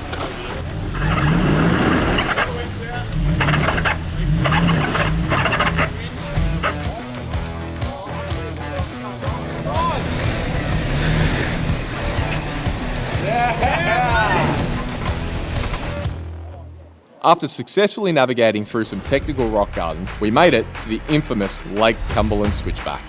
Put one wheel wrong and it's game over. There is no second chances.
Alright, Jacko, so we just did the switchback.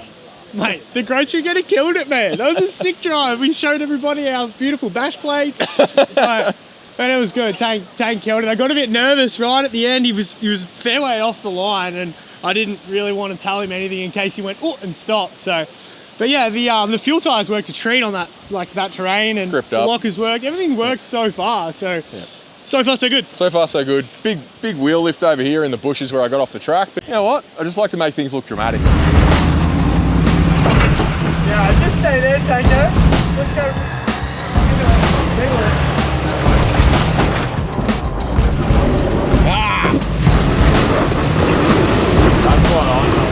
Do a big wheel lift again and have another crack?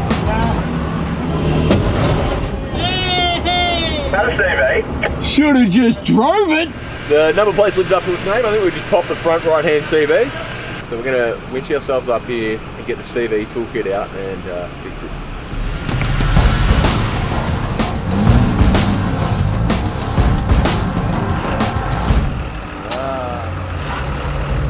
You might be wondering why we're driving up this track, considering it's literally an out and back kind of track.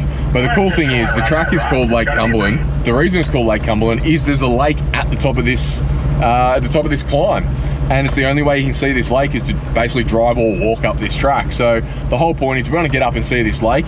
It's pretty cloudy, pretty keen to get up there because yeah, we've popped the CV. A few of the boys done a little bit of damage. A couple of people lost some flares, but it's been a wild day. We've still got to go back down this track, which is anyway, I think we've just got to round this corner and up a little bit of a hill, and then booyah, we're at the top. That's what I hear.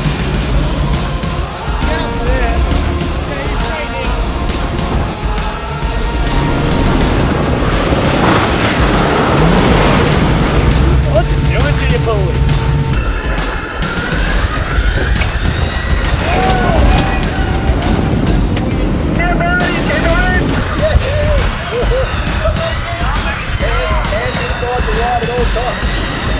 That was so fun.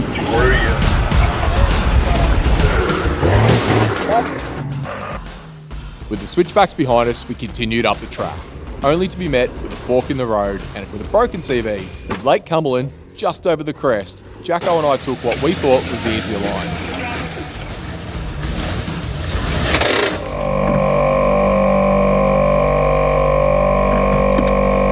The compressor's running. It's not leaking. Try driver. What's happened?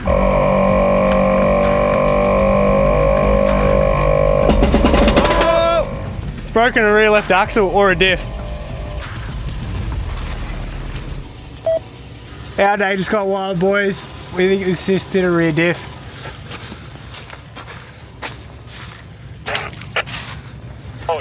Jacko? I think the Prado's just blown a rear diff. Fucking joking.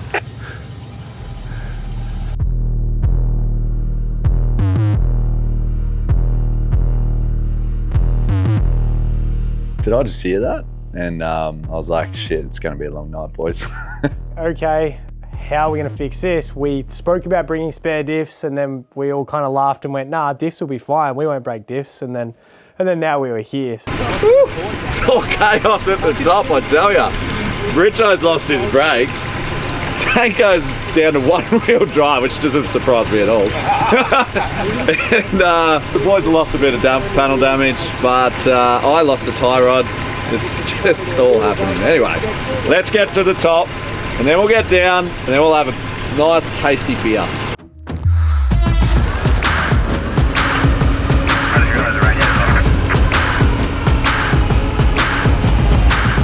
I've been on trips before when cars have broken and you kind of feel like that bad guy, and we had a bit of a speech at the start about, you know, everyone's going to get through as a team, and yeah, I felt like I let the team down a little bit, to be honest. So.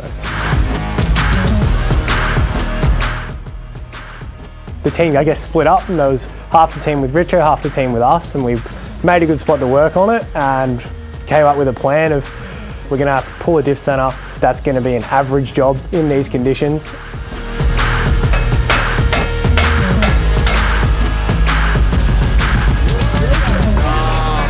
Aussie Arvos, turn their rescue. So we made the decision, put Macca in the Garbo truck in front of the big Corolla. He probably had the most pulling power out of anyone. And we had the big winch, so. We're in a tree.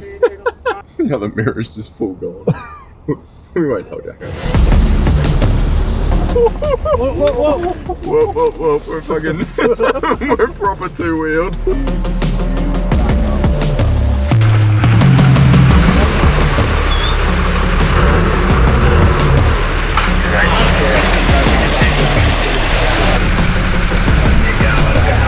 So we are now coming down the switchback in two-wheel drive. It's basically a Toyota Camry at this point.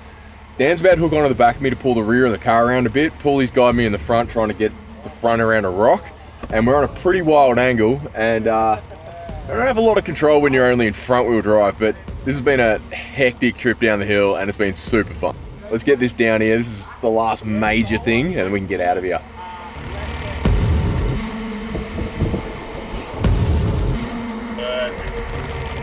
Thanks, boys. That was sick. Fuck yeah. This is sick.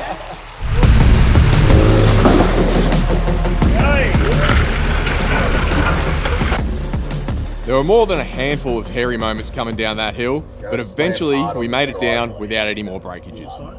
This side's going to slam into that rock. Huge day, and it's not how I thought it was going to go. I was pretty glad to get into the Airbnb that we're sitting in right now that Macca booked for us, because camping up there seemed like a horrible idea. So.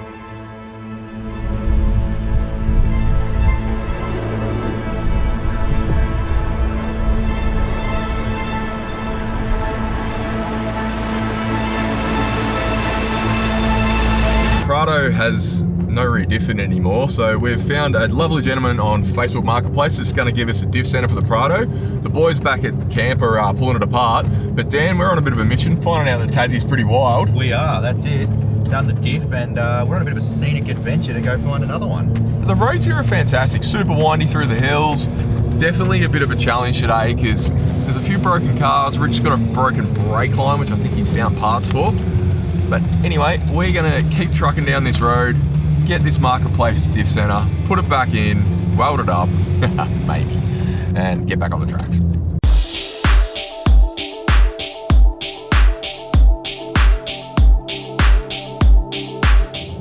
So we've been lucky enough to get a phone call from John, who's our, what do we call him, our Marketplace saviour. That's it. And he's driven up the road a little bit further to Derwent Bridge.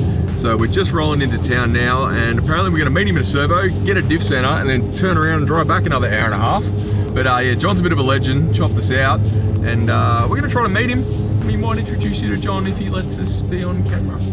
All right, we've got John here who's absolutely saved us. Thank you very much, mate. We're going to see if this diff sound is going to fit the car. Do you want to? Thanks, Chris. Look, I was glad to come up here from Hobart to Derwent Bridge, and I'm glad to help out. No, absolutely, mate. I guarantee this is going to be better than what we got. So. Is this going to be the right diff? This is going to fit in the car. Got the parts, met John, handed over the cash, drove all the way back here, and Pooley's got the diff, and he's like, should we just bang it in, or should I count the teeth on it? I'm like, it's probably a good idea that we count the teeth.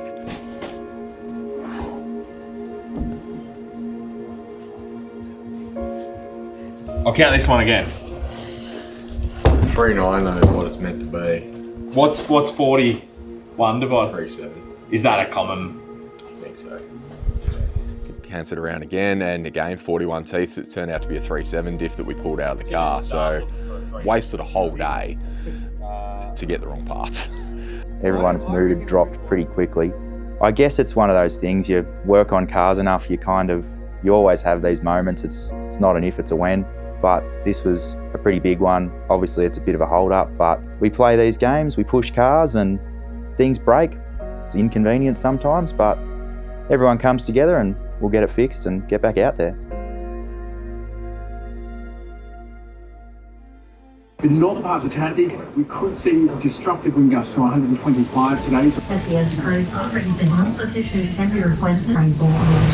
Today, there is likely to cause river rises 6.1.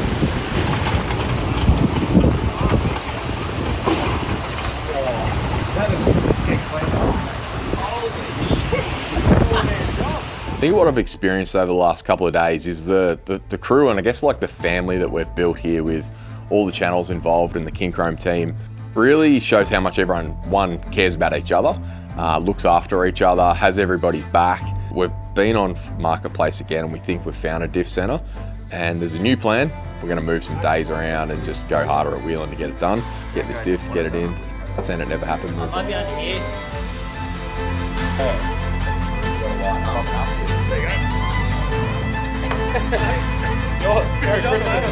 With many hours on the tools, but the spirit of the team lifted, and we knew we were going to get back on the tracks.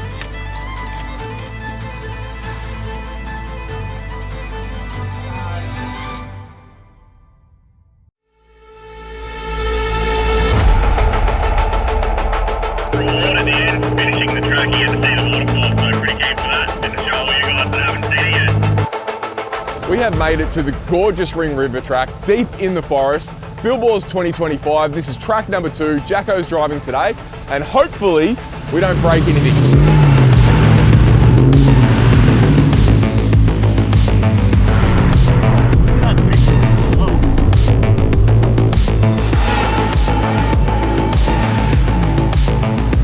Wild drive, I don't think the Prado's going to push through like that.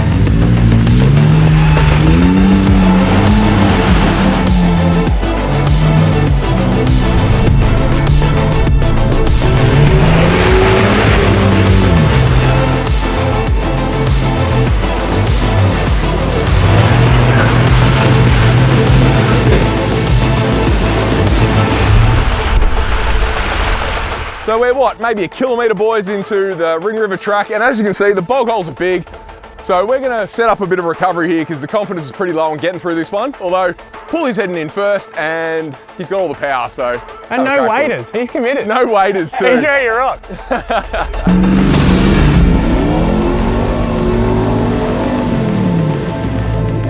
you want to run up there, grab this?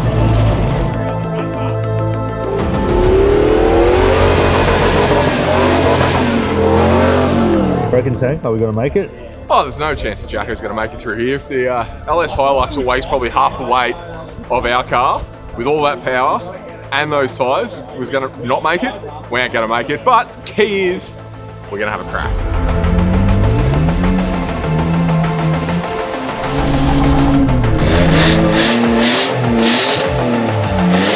So we've got Dan in the car and he's treating it like the summer nuts, absolutely feeding it.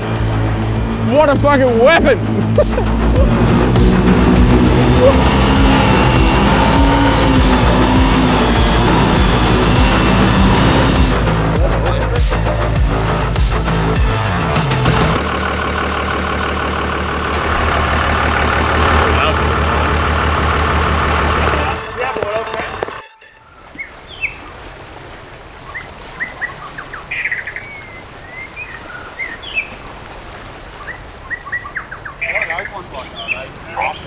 Macca rolled into that bog hole just a little too hard and potentially has caused himself an overheating issue. Should we put on it?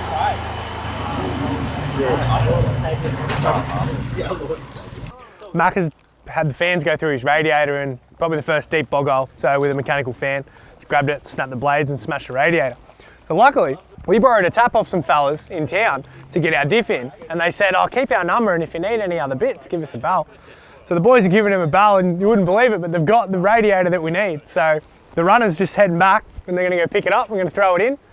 No fan this time, which Mac is confident that the Cummins doesn't run that hot anyway. Yeah, it's all happening. We're having some shapes at the moment. Nacho cheese is the flavour, so that's mint.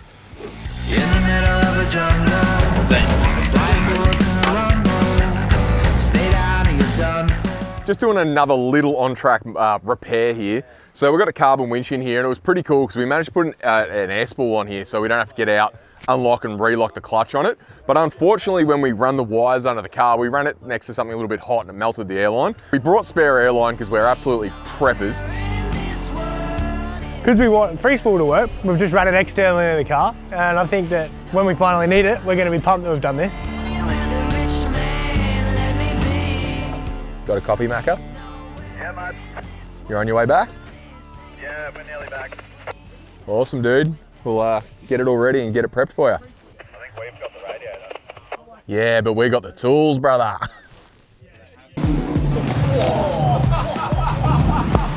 That was... We got a camera on that one. Oh, look at that. They say many hands make light work. With the team coming together, the Garbo truck was ready for bin day.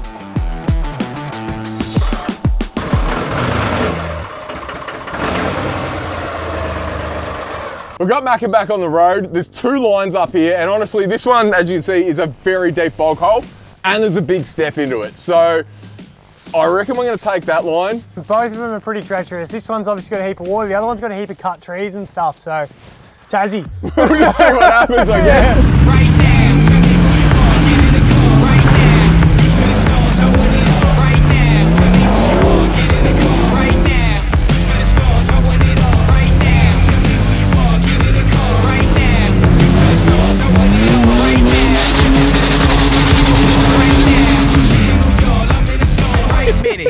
That's a fair go.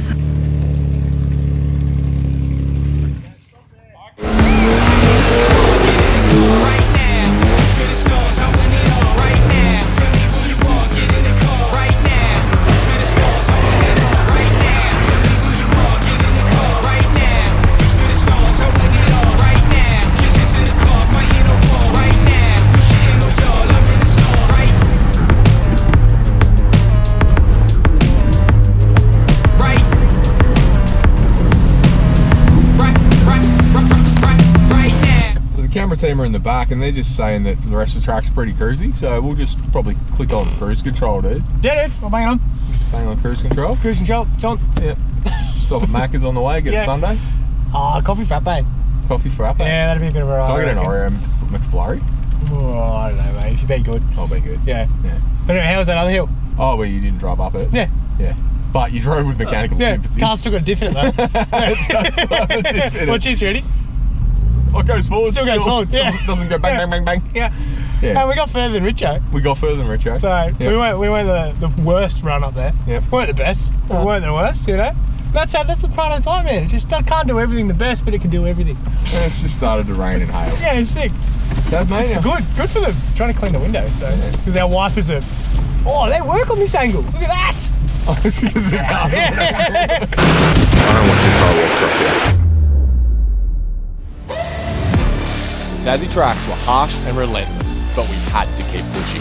Pooley or Richard's probably going to get stuck in the river. And nobody gets left behind.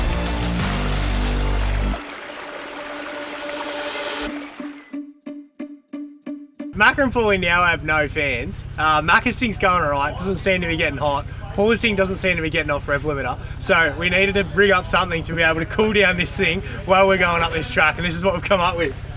So we've got... Have a go at it. Yeah, we've put them on through. We've got adjustable fan speed, so we've got 1, 2 and 3. Yeah, it's got all the features. They even lock, which I was expecting we'd have to zip tie the triggers on, but they actually walk on too. And if we want to adjust it, we can just jump out and do that. And if we need to change battery, battery's coming straight out. So pretty pumped with it. Maybe we should zippy the batteries in, actually, just for this next section looks pretty rough. A couple of zippies. Yeah, let's just like give ourselves every chance. But I reckon this is gonna work.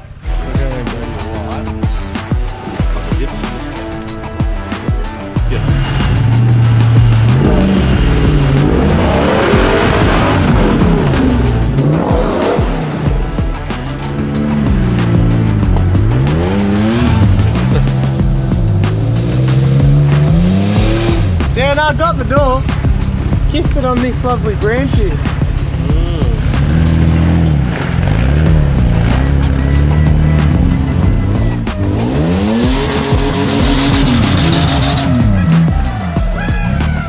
Finally, my boy found limiter.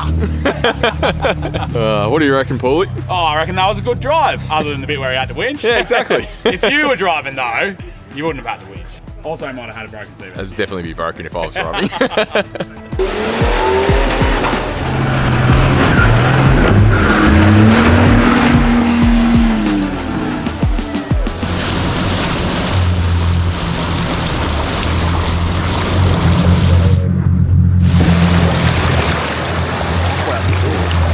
I'm not on the base of the mud yet. Are you still on it? Yeah, I'm still on mud.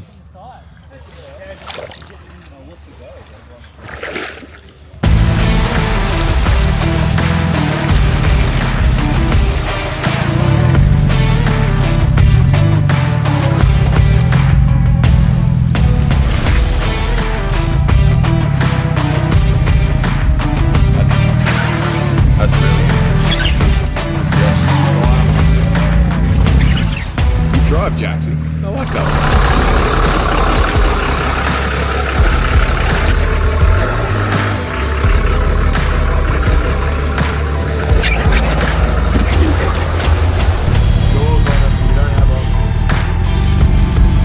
Right, you're coming off it now, your tyres on it.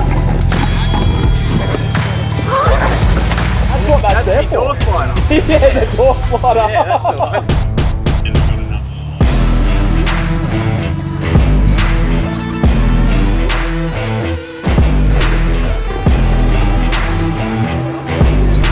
The boys are doing a couple of really critical, like mechanical things over there.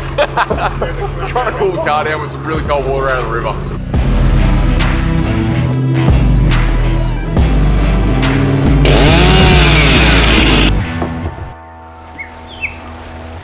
Ring River really delivers. If you're wheeling in Tasmania, you must put it on your to-do list. Incredible scenery, wild river crossings, giant bog holes. It's really an adventure, and the payoff at the end is Montezuma Falls, standing at 361 feet, the highest in Tassie, which is just the cherry on top.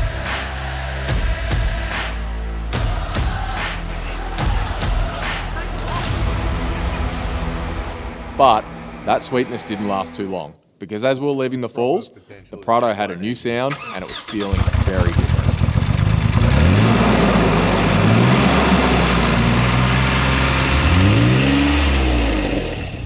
Like it drives.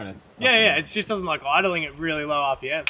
Oh. But the engine oil, like the oil pressure, comes on and off. After such a successful day, we didn't need a new problem. So the decision was made to shut the bonnet and just keep going. Oh. Yeah. So it's like, there's no way. It would have let go of it. With that new noise in the Prado, last night we had no option other than keep driving. But this morning we rolled into the local workshop, GBE, and Glenn and the team there were super helpful. They lent us the workshop, they lent us tools. Massive shout out to the team at GBE and the fact that they're complete legends. I don't know if I want to say, if you're in town with a broken car, give them a call, but I know they'd help you out. Yeah, shut her off, mate. That is a sad sight. One of the cam shaft's broken. What would Snake say? It's broken. Snap. Broken. Ooh, baby.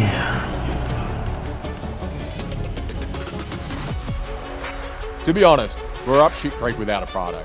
Timmy will lend his sister. But in desperate times, wild ideas never seem too far-fetched.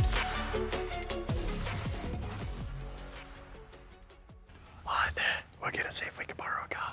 We're just going to go knock on a door and find a car that actually drives. And we're about to knock on Timmy's door. Who'd you need in the car? Tank actually met me a couple of years ago now and invited me to work with Kincrome, so they were nice enough to fill this shed here with tools. And this here behind me is my 92 GQ Patrol. It's a TD, it's fully built for hard tracks. It's 24 volt, twin lock, GU diffs, everything they need to get on the tracks and get the job done. This is what it's all about, whether you're wheeling or fixing a broken car after wheeling, or two idiots snap a camshaft on the West Coast. Getting back on the tracks with your mates and helping out where you can is what this is all about. And these guys have always looked after me, and so I had to return the favour. So with your permission... Hey, it's got to go on there. Where did you get this How from? did you already get this? Yeah. Can you see the future or something? Jesus Christ, that's awesome. Well done. Yeah, we need to Land Cruiser up the old Patrol. This car's going to have every type of four-wheel drive badge on it soon.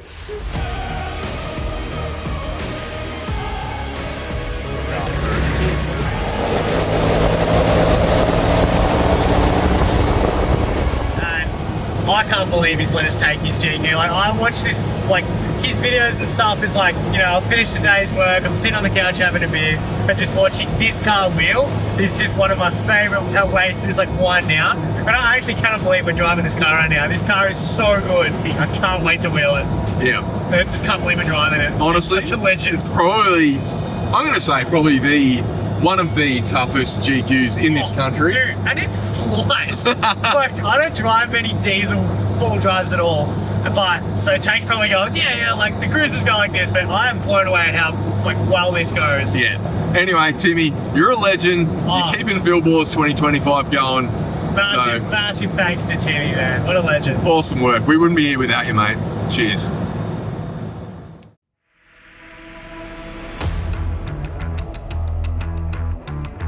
Right from the beginning, we said nobody gets left behind, and Timmy's made sure that Buildwars 2025 will continue for us.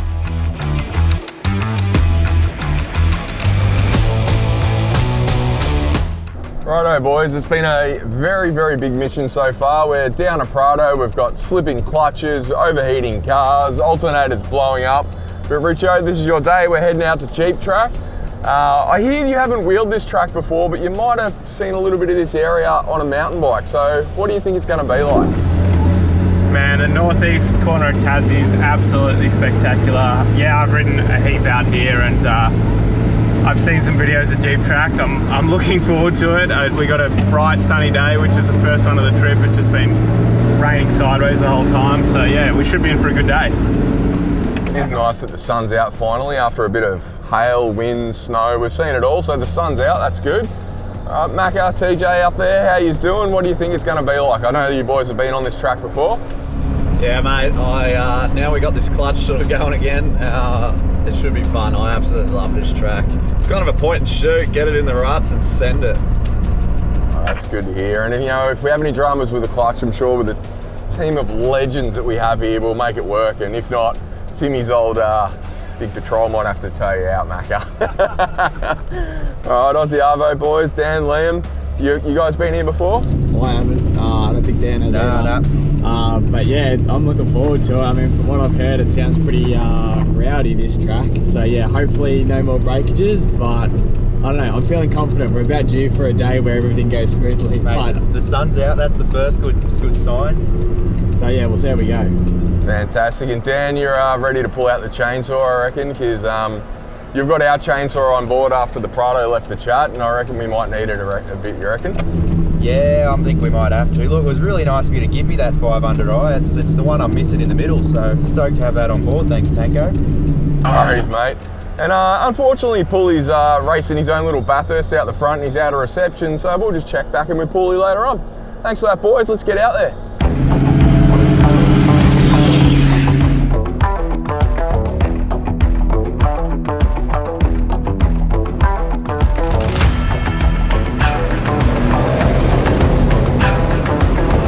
We're on start a Jeep Track and there's trees everywhere. So we're a bit concerned about that. There's been a bit of rough weather out here. And I think we're going to be on the saw a bit today, Tanko. But we were just talking about how the Timmy's reduction gears in this thing are pretty impressive. They are very impressive. We're in third. We're in third gear right now. I reckon I could just step out. 8 k's an hour. Yeah. That's so good. Dude, this is such a well set up car. That's awesome.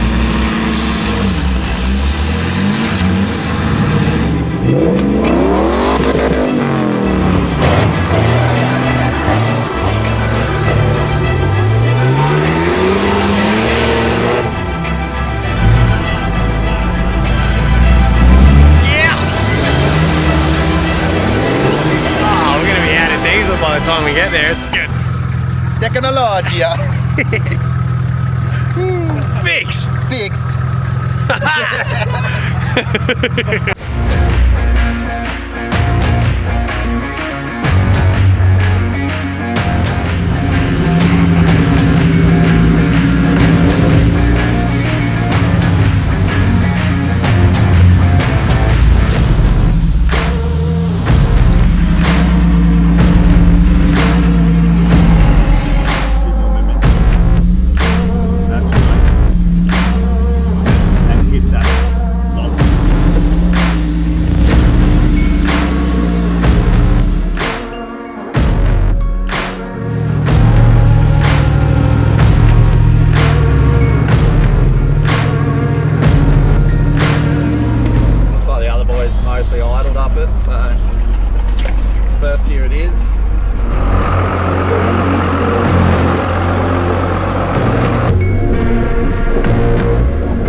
Suction out. Make sure she's clean. It's definitely pulled it out. It's pulled it out a fair bit. If you squint, it's mint, mate. So pretty. Jono said to say the scenery is amazing. Touch, mate. Amazing scenery. Yeah. Mate, that's a big dog fern. Yeah. This track doesn't seem to be quite as hectic, Jacko, so one thing I've noticed is there is a lot of big trees, a lot of big ferns, pretty cool scenery. Yeah, look, Timmy's bus is just making it look easy, and so it's been you've been able to just take in the scenery, and yeah, Tassie's unreal. It's just so Jurassic. Yeah. Like that's definitely the vibe. Definitely looking in the mirrors for like a dinosaur. Oh look, there's a T-Rex.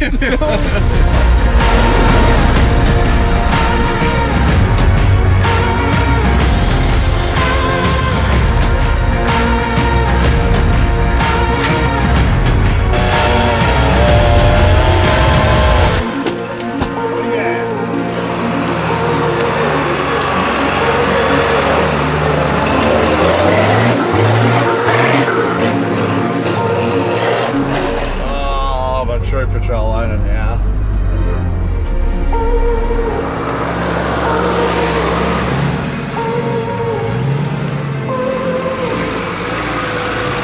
It's a big Aussie tree. I don't think it's moving for much. Holy shit.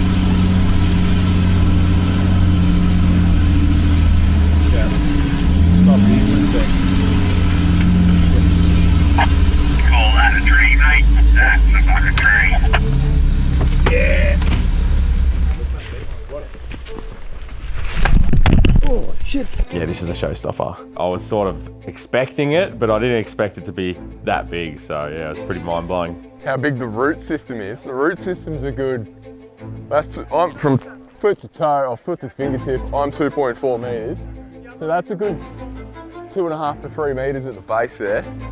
And you're not cutting through it with one chainsaw on this track. Honestly, my thought is we've just got to attack the tree because this is what we came here for. Plus, it'd be very cool to open the track up. It'd be fucking cool. I just mean you'll fucking game what you do that. Yeah. Well, but what if you did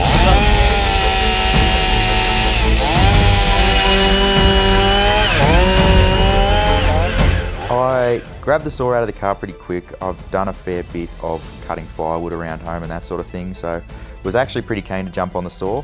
I usually use noise cancelling earbuds. Yeah, bit of music, keep the rhythm up, keep the vibes up, and get into it.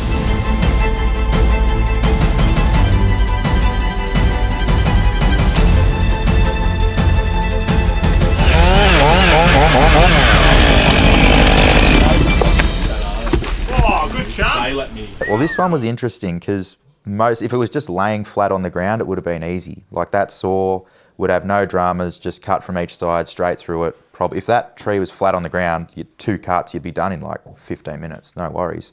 It was sort of hung up in a way that made it a little bit sketchy. So especially because half the root ball of the tree was still attached. So they can sort of tension up and twist, and when you go to cut them, that's what I was worried about. Like when you're standing next to a tree and it's taller than you are, laying on its side, and you're cutting into it and it's starting to pop towards you, it's it really puts you on edge. So took a bit longer than I probably needed to, but definitely wanted to do it safe. It wasn't worth running any risks out there just to get up a track.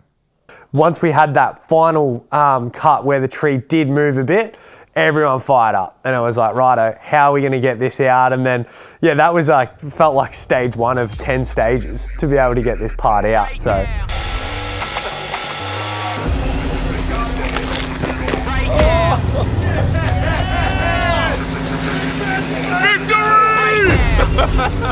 We put a mechanical advantage over the tree with more straps and more winches and triple line pulls, and I had my car hooked up to the back of Richo's, sort of anchoring him, and then it was just, basically cutting until it popped. Seeing Dan on the saw for a couple of hours just really all inspired us to be real men. So that was the main thing.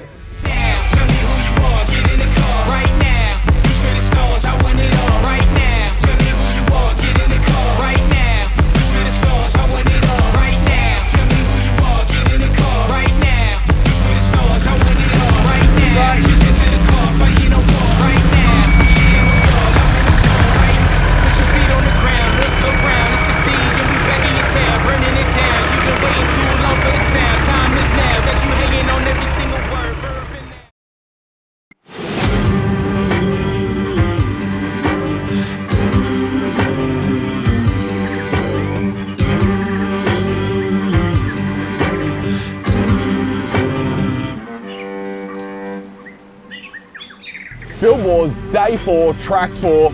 Unfortunately, Prado's dead, as you've seen, but we do have the Timmy Has Hut GQ behind us, and it's a weapon. These tracks look steep, muddy, and as you can see, it's like a river down here, so let's get stuck into it. Hell yeah.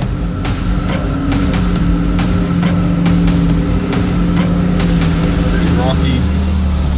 It is definitely pretty rocky. Take the hard lines, Jacko. Pretty hard.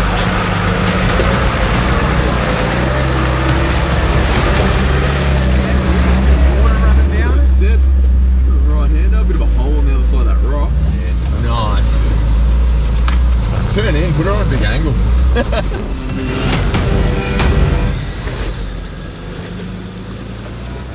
A lot of people that watch this kind of stuff and watch all the YouTubers probably think it's all like glitz and glamour and that sort of thing, but we probably should talk about what our sleeping arrangements are at the moment. Yeah, look, we're cuddling at this point. Well, I guess it's a little bit of glamour. We do stay in an Airbnb. In a king-size bed. Yeah, in a king-size bed.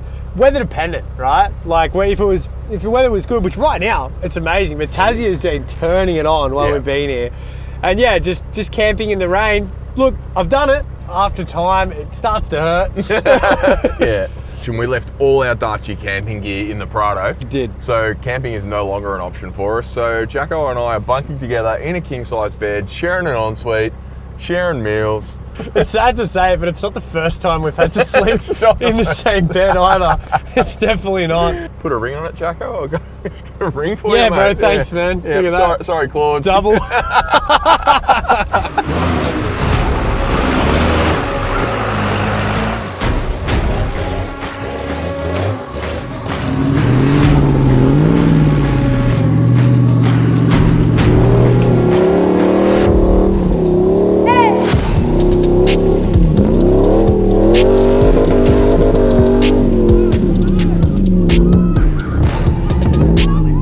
do it.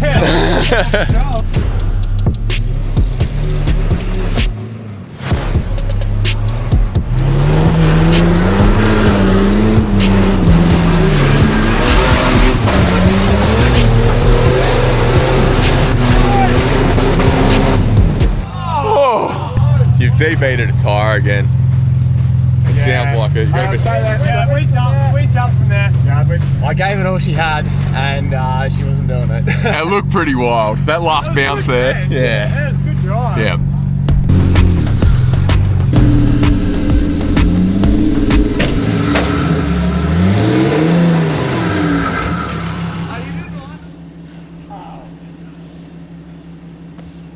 George is actually a really experienced four-wheel driver, and I trust him. Obviously, his first drive of the 60, he caused quite a bit of panel damage. It sucks. Yeah, it's still getting a 10-point ride. Is there a crew cone protector? Didn't go the way I wanted. Rich has put a lot of time and effort into that car, so he wouldn't have been too happy about that.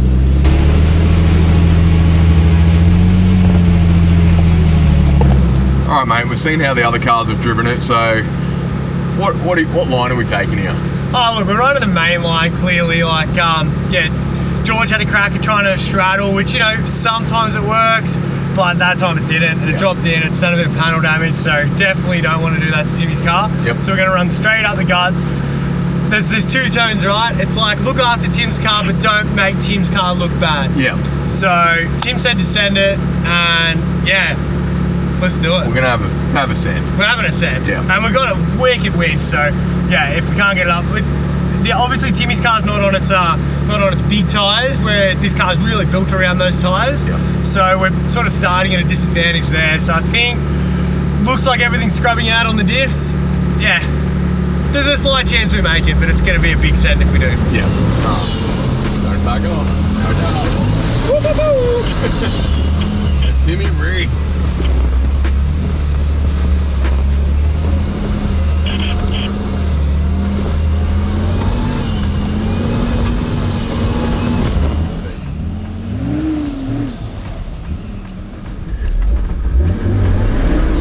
Diffs. But we're back.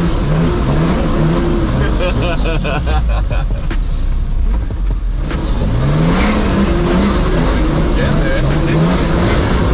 Yeah, man. Have another go. The soot is real. Dude, there's so much soot.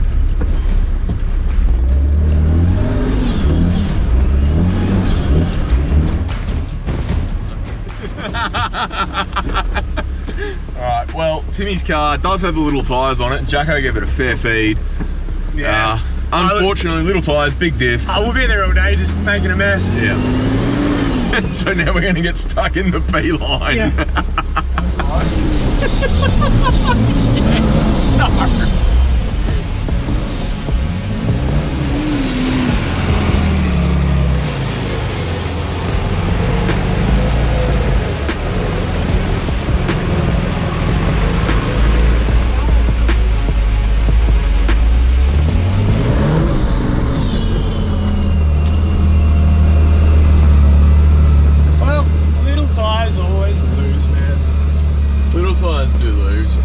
No. If we had had the Prado, we would have smashed everything out of it on that track. Yeah. Yeah. Yeah, we would have heard it there for sure. Just like the GQ, that was a fair, pretty much as hard as you drive a hire car. Yeah. And it's mint. Yeah. So It didn't break. No.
The Aussie Arvo boys have gone up what we thought was the easy line, but it's proven, once it's been dug out a bit, it's proven to be pretty tricky. So my plan, I'm gonna try and come up and poke Timmy's car right up into these rocks if I can get out of this rut. That's if we can even get to this bit, because this bit is really wet and yuck. But if we can get to here, yeah, I wanna try and poke it up to those rocks and then reverse down a little bit and try and go that way, not through there. And yeah, if it goes to average, we got a good winch point up there. We might be testing out Timmy's super fast winch. Yeah, so I'll get the winch.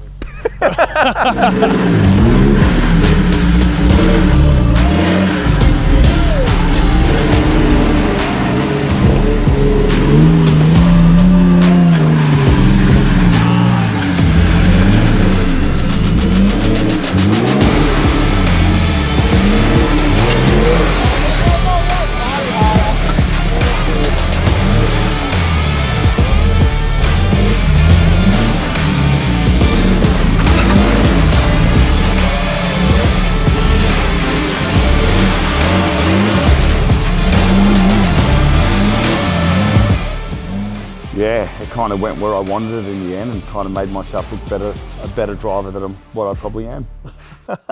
So we've got all 4 cars at the top now. We've just got Jacko and Timmy's car coming up next. This is obviously the rock of consequence. We've only had 1 door tap on it, which was unfortunately Liam in the GQ. Let's see if Jacko can get it around here. I've told him not to hesitate, because hesitate is where you get yourself into trouble. But with the diffs and the smaller tyres on this, it's going to be a challenge. We'll see how we go. What do you reckon, Macca? Oh, he's got this, mate. He's got this. All day it's patrol. We'll be fine. And if it was a Prado, it'd be even easier. Yeah. I missed the Prado. I missed the Prado. Missed the Prado a lot. All right, pretty tricky section. Richo, well actually George, did a mega drive in the 60 and got it up without dinging a door, so I'm praying I can keep it off that rock. Definitely don't want to do a door.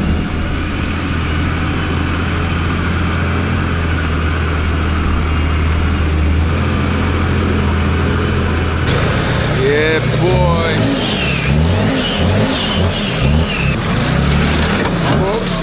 Stop. And I was super nervous. I'm not good at borrowing people's things, especially their pride and joys. Jesus Christ. It's a bit bigger than what Jacko's used to driving, a bit heavier, and I think because it's not his, he's being a bit nice to it. Timmy did apparently tell him to send it, but he's obviously been a bit respectful. Unfortunately, Jacko's at the bottom of the hill, but Tassie's pretty wild and we're going to get this car up, so let's do it.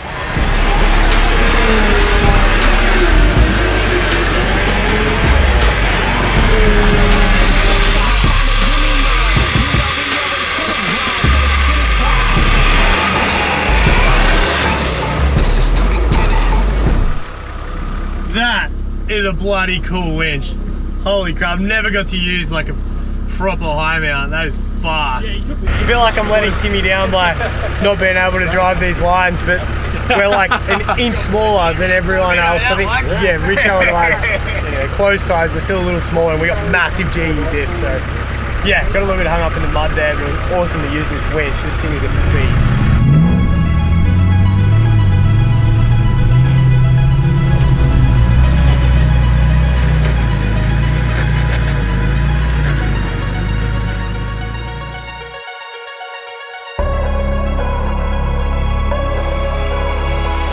This is perfect. It's had some tricky stuff in it and it finishes off with this epic view on top of a mountain. So I was pretty proud of the whole group really, and yeah, we were actually all in an awesome mood after that, obviously, because yeah, nothing had broken.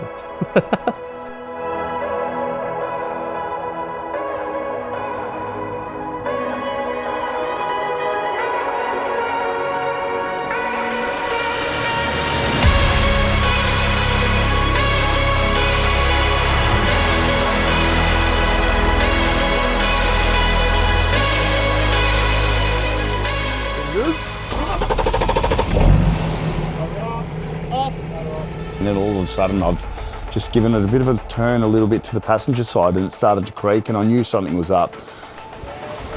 We'll make it our way back home, but then Richard 60, well, it had a different idea. I can't really see just from there. What the hell? Like the power steer on the high pressure side is something that you know it's high risk, and everyone gets a bit funny about doing it actually. It's such high pressure that, yeah, it can burst lines and all that sort of stuff. Busting out toolkit again, mate, because we're fixing stuff. We're fixing 60s today. 60s are on the menu. Power steering line. Ripping it off, hopefully getting another fella to run out a brand new line. Which on that particular engine I'm led to believe is catastrophic. You can't drive it, it has to be fixed, and it's all custom. So yeah, it turned quickly from perfect outcome to exactly like every other day of the trip. For those of you that don't know, I actually was a hydraulic fitter for a few years. I was pretty confident they were JIC fittings. Looked at the line and I thought it would be a pretty standard hose to get made up by a hydraulic shop. Now we are in an area of Tassie where I've seen a lot of log trucks, and generally where there is agriculture and especially logging, there will be someone making hydraulic hoses running around with a hose truck. I jumped on Google, but the closest that came up was Launceston. So I rang the boys at NZ in Launceston, who made a couple of phone calls and said they'd get back to me, which was super helpful. Got on the phone to a local store who could supply the parts, and Pooley actually jumped in the car and did a full feed all the way down the hill. He's the parts runner in the parts runner. Let's go. Pooley's a great guy. For those of you that have never met the bloke, what you see on camera, that is what you get with him, whether you're away with him every single day like we've been for the last almost 2 weeks. So we ended up going around the long way, getting down to the shop, had some issues with the GPS, and in that process we've seen a person that's recognised Pooley. He was more than happy to assist us and show us where the shop was in the end. And then before we know it, we're racing back up the top of the mountain because the guy there said that someone's done it in 7 minutes. Pooley and I basically said challenge accepted, and I think we did it in 20 minutes, but it's a lot more chopped out than what the guy said he did it many, many moons ago, and we did it with 2 winches. But yeah, we had a bit of fun in that one.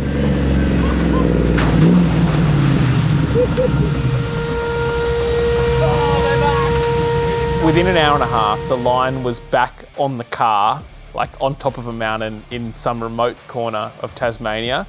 And I was, yeah, honestly shocked. Like as far as bad breakages go, it went really well.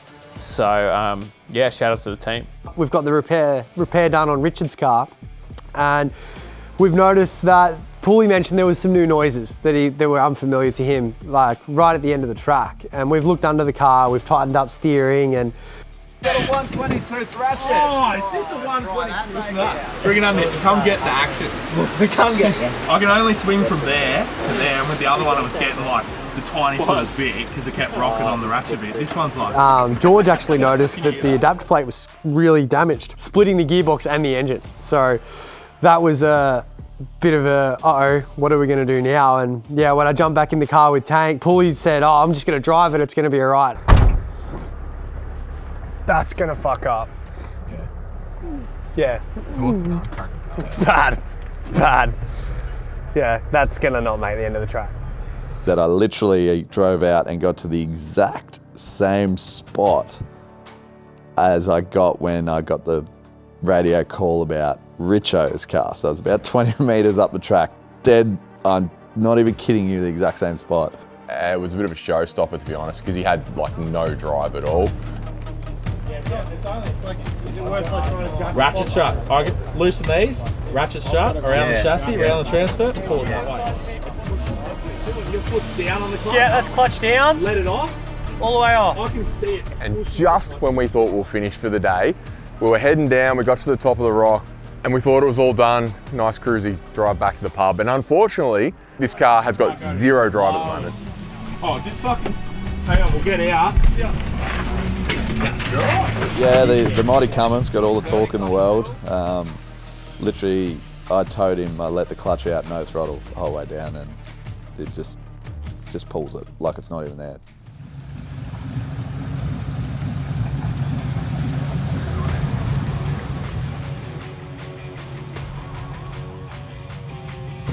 It's fair hustle out here. It's starting to get dark. We're towing out Pooley's car. It's broken something. Macca's actually working pretty hard to tow it. It's still a bit wet and boggy. Bit wild effort at the minute. We're getting good at this towing thing, but yeah, it was a bit easier when the tow car had at least front wheel drive. when we were at Cumberland. So, road's looking a bit better now. Might be at the end of it. Yo, stop. Hey, you're right, it got through. It picked up the log, but you went through it, it's alright.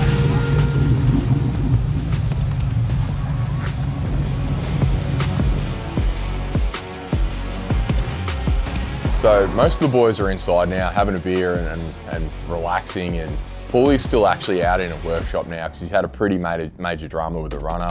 I'd say unlikely to get that car back on the track.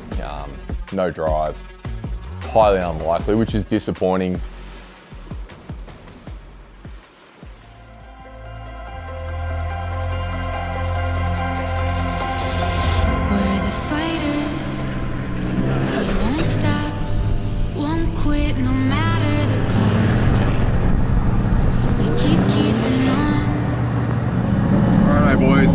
Made it to the sand in Tassie. Unfortunately, we are a car short. You know, we did say we're going to leave anyone behind, but unfortunately we had to. Anyway, Macca, how you going? Yeah, mate, good. How you going? Oh, hang on. We've got a Pooley. Whoa! I thought you broke your car, mate. Mate, it's just a Toyota. The crew is back together. We are lucky enough to have a special guest taking us out of the dunes. Timmy from Timmy Has Heart. Welcome aboard Buildwars 2025. How's it going, fellas? I've heard you've had quite the trip so far. Welcome to my little backyard here.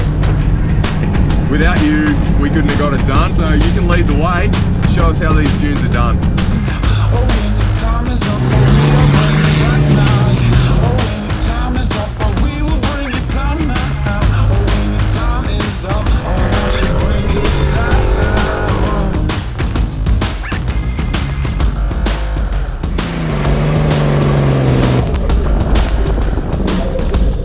Damn it!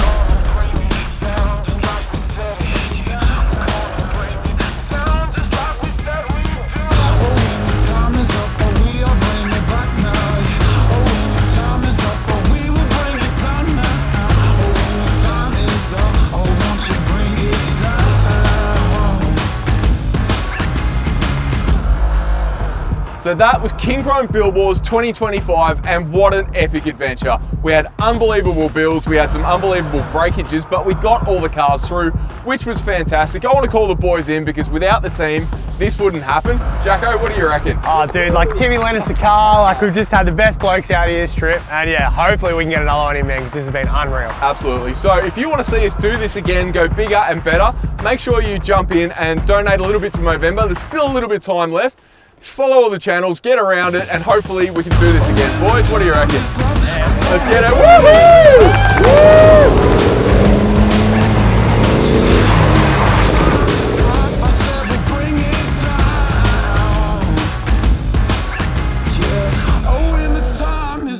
I said we'll bring it down. Whoa, wait, don't go anywhere yet. Buildwars 2025 is not over. Next week, we are going to do a bonus episode, and we're going to answer all those questions in the comments. They have been phenomenal. And we're going to ask the boys some really tough questions, stuff we would not normally let out to you, the public out there, and let's chat about it. So, stick around for the next couple of minutes and check out the bloopers. Next week, 2025, all things will be answered. Pop! Wake up, pop! Wake up, stay up, they gon' get it, they gon' take us, raise up, we got color, they try and gray us, you are not listening to the greatest. CV's in the car for at least 150 metres.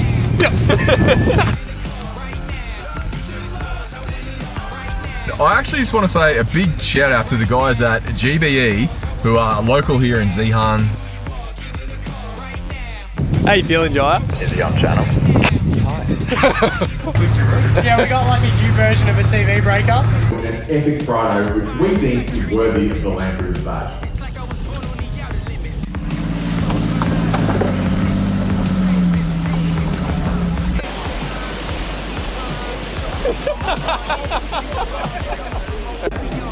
Whoa, where do you reckon we are, Pooley? What's going on here? Suck eggs. So you probably got KFC, but we're good. 37 or something. Is that the whole story? Oh, I didn't know that. And then back into this rock until you can't back up no more. And you're going to be square for a full noise run up the hill. I reckon it's a foolproof plan. you go you get a discount? Like, don't you know who I think I am? Well, I know. I think they will take me. Oh, yes, I am. Thank you very much. So, Jess, we got something different. What do you reckon? We're just going to roll this thing.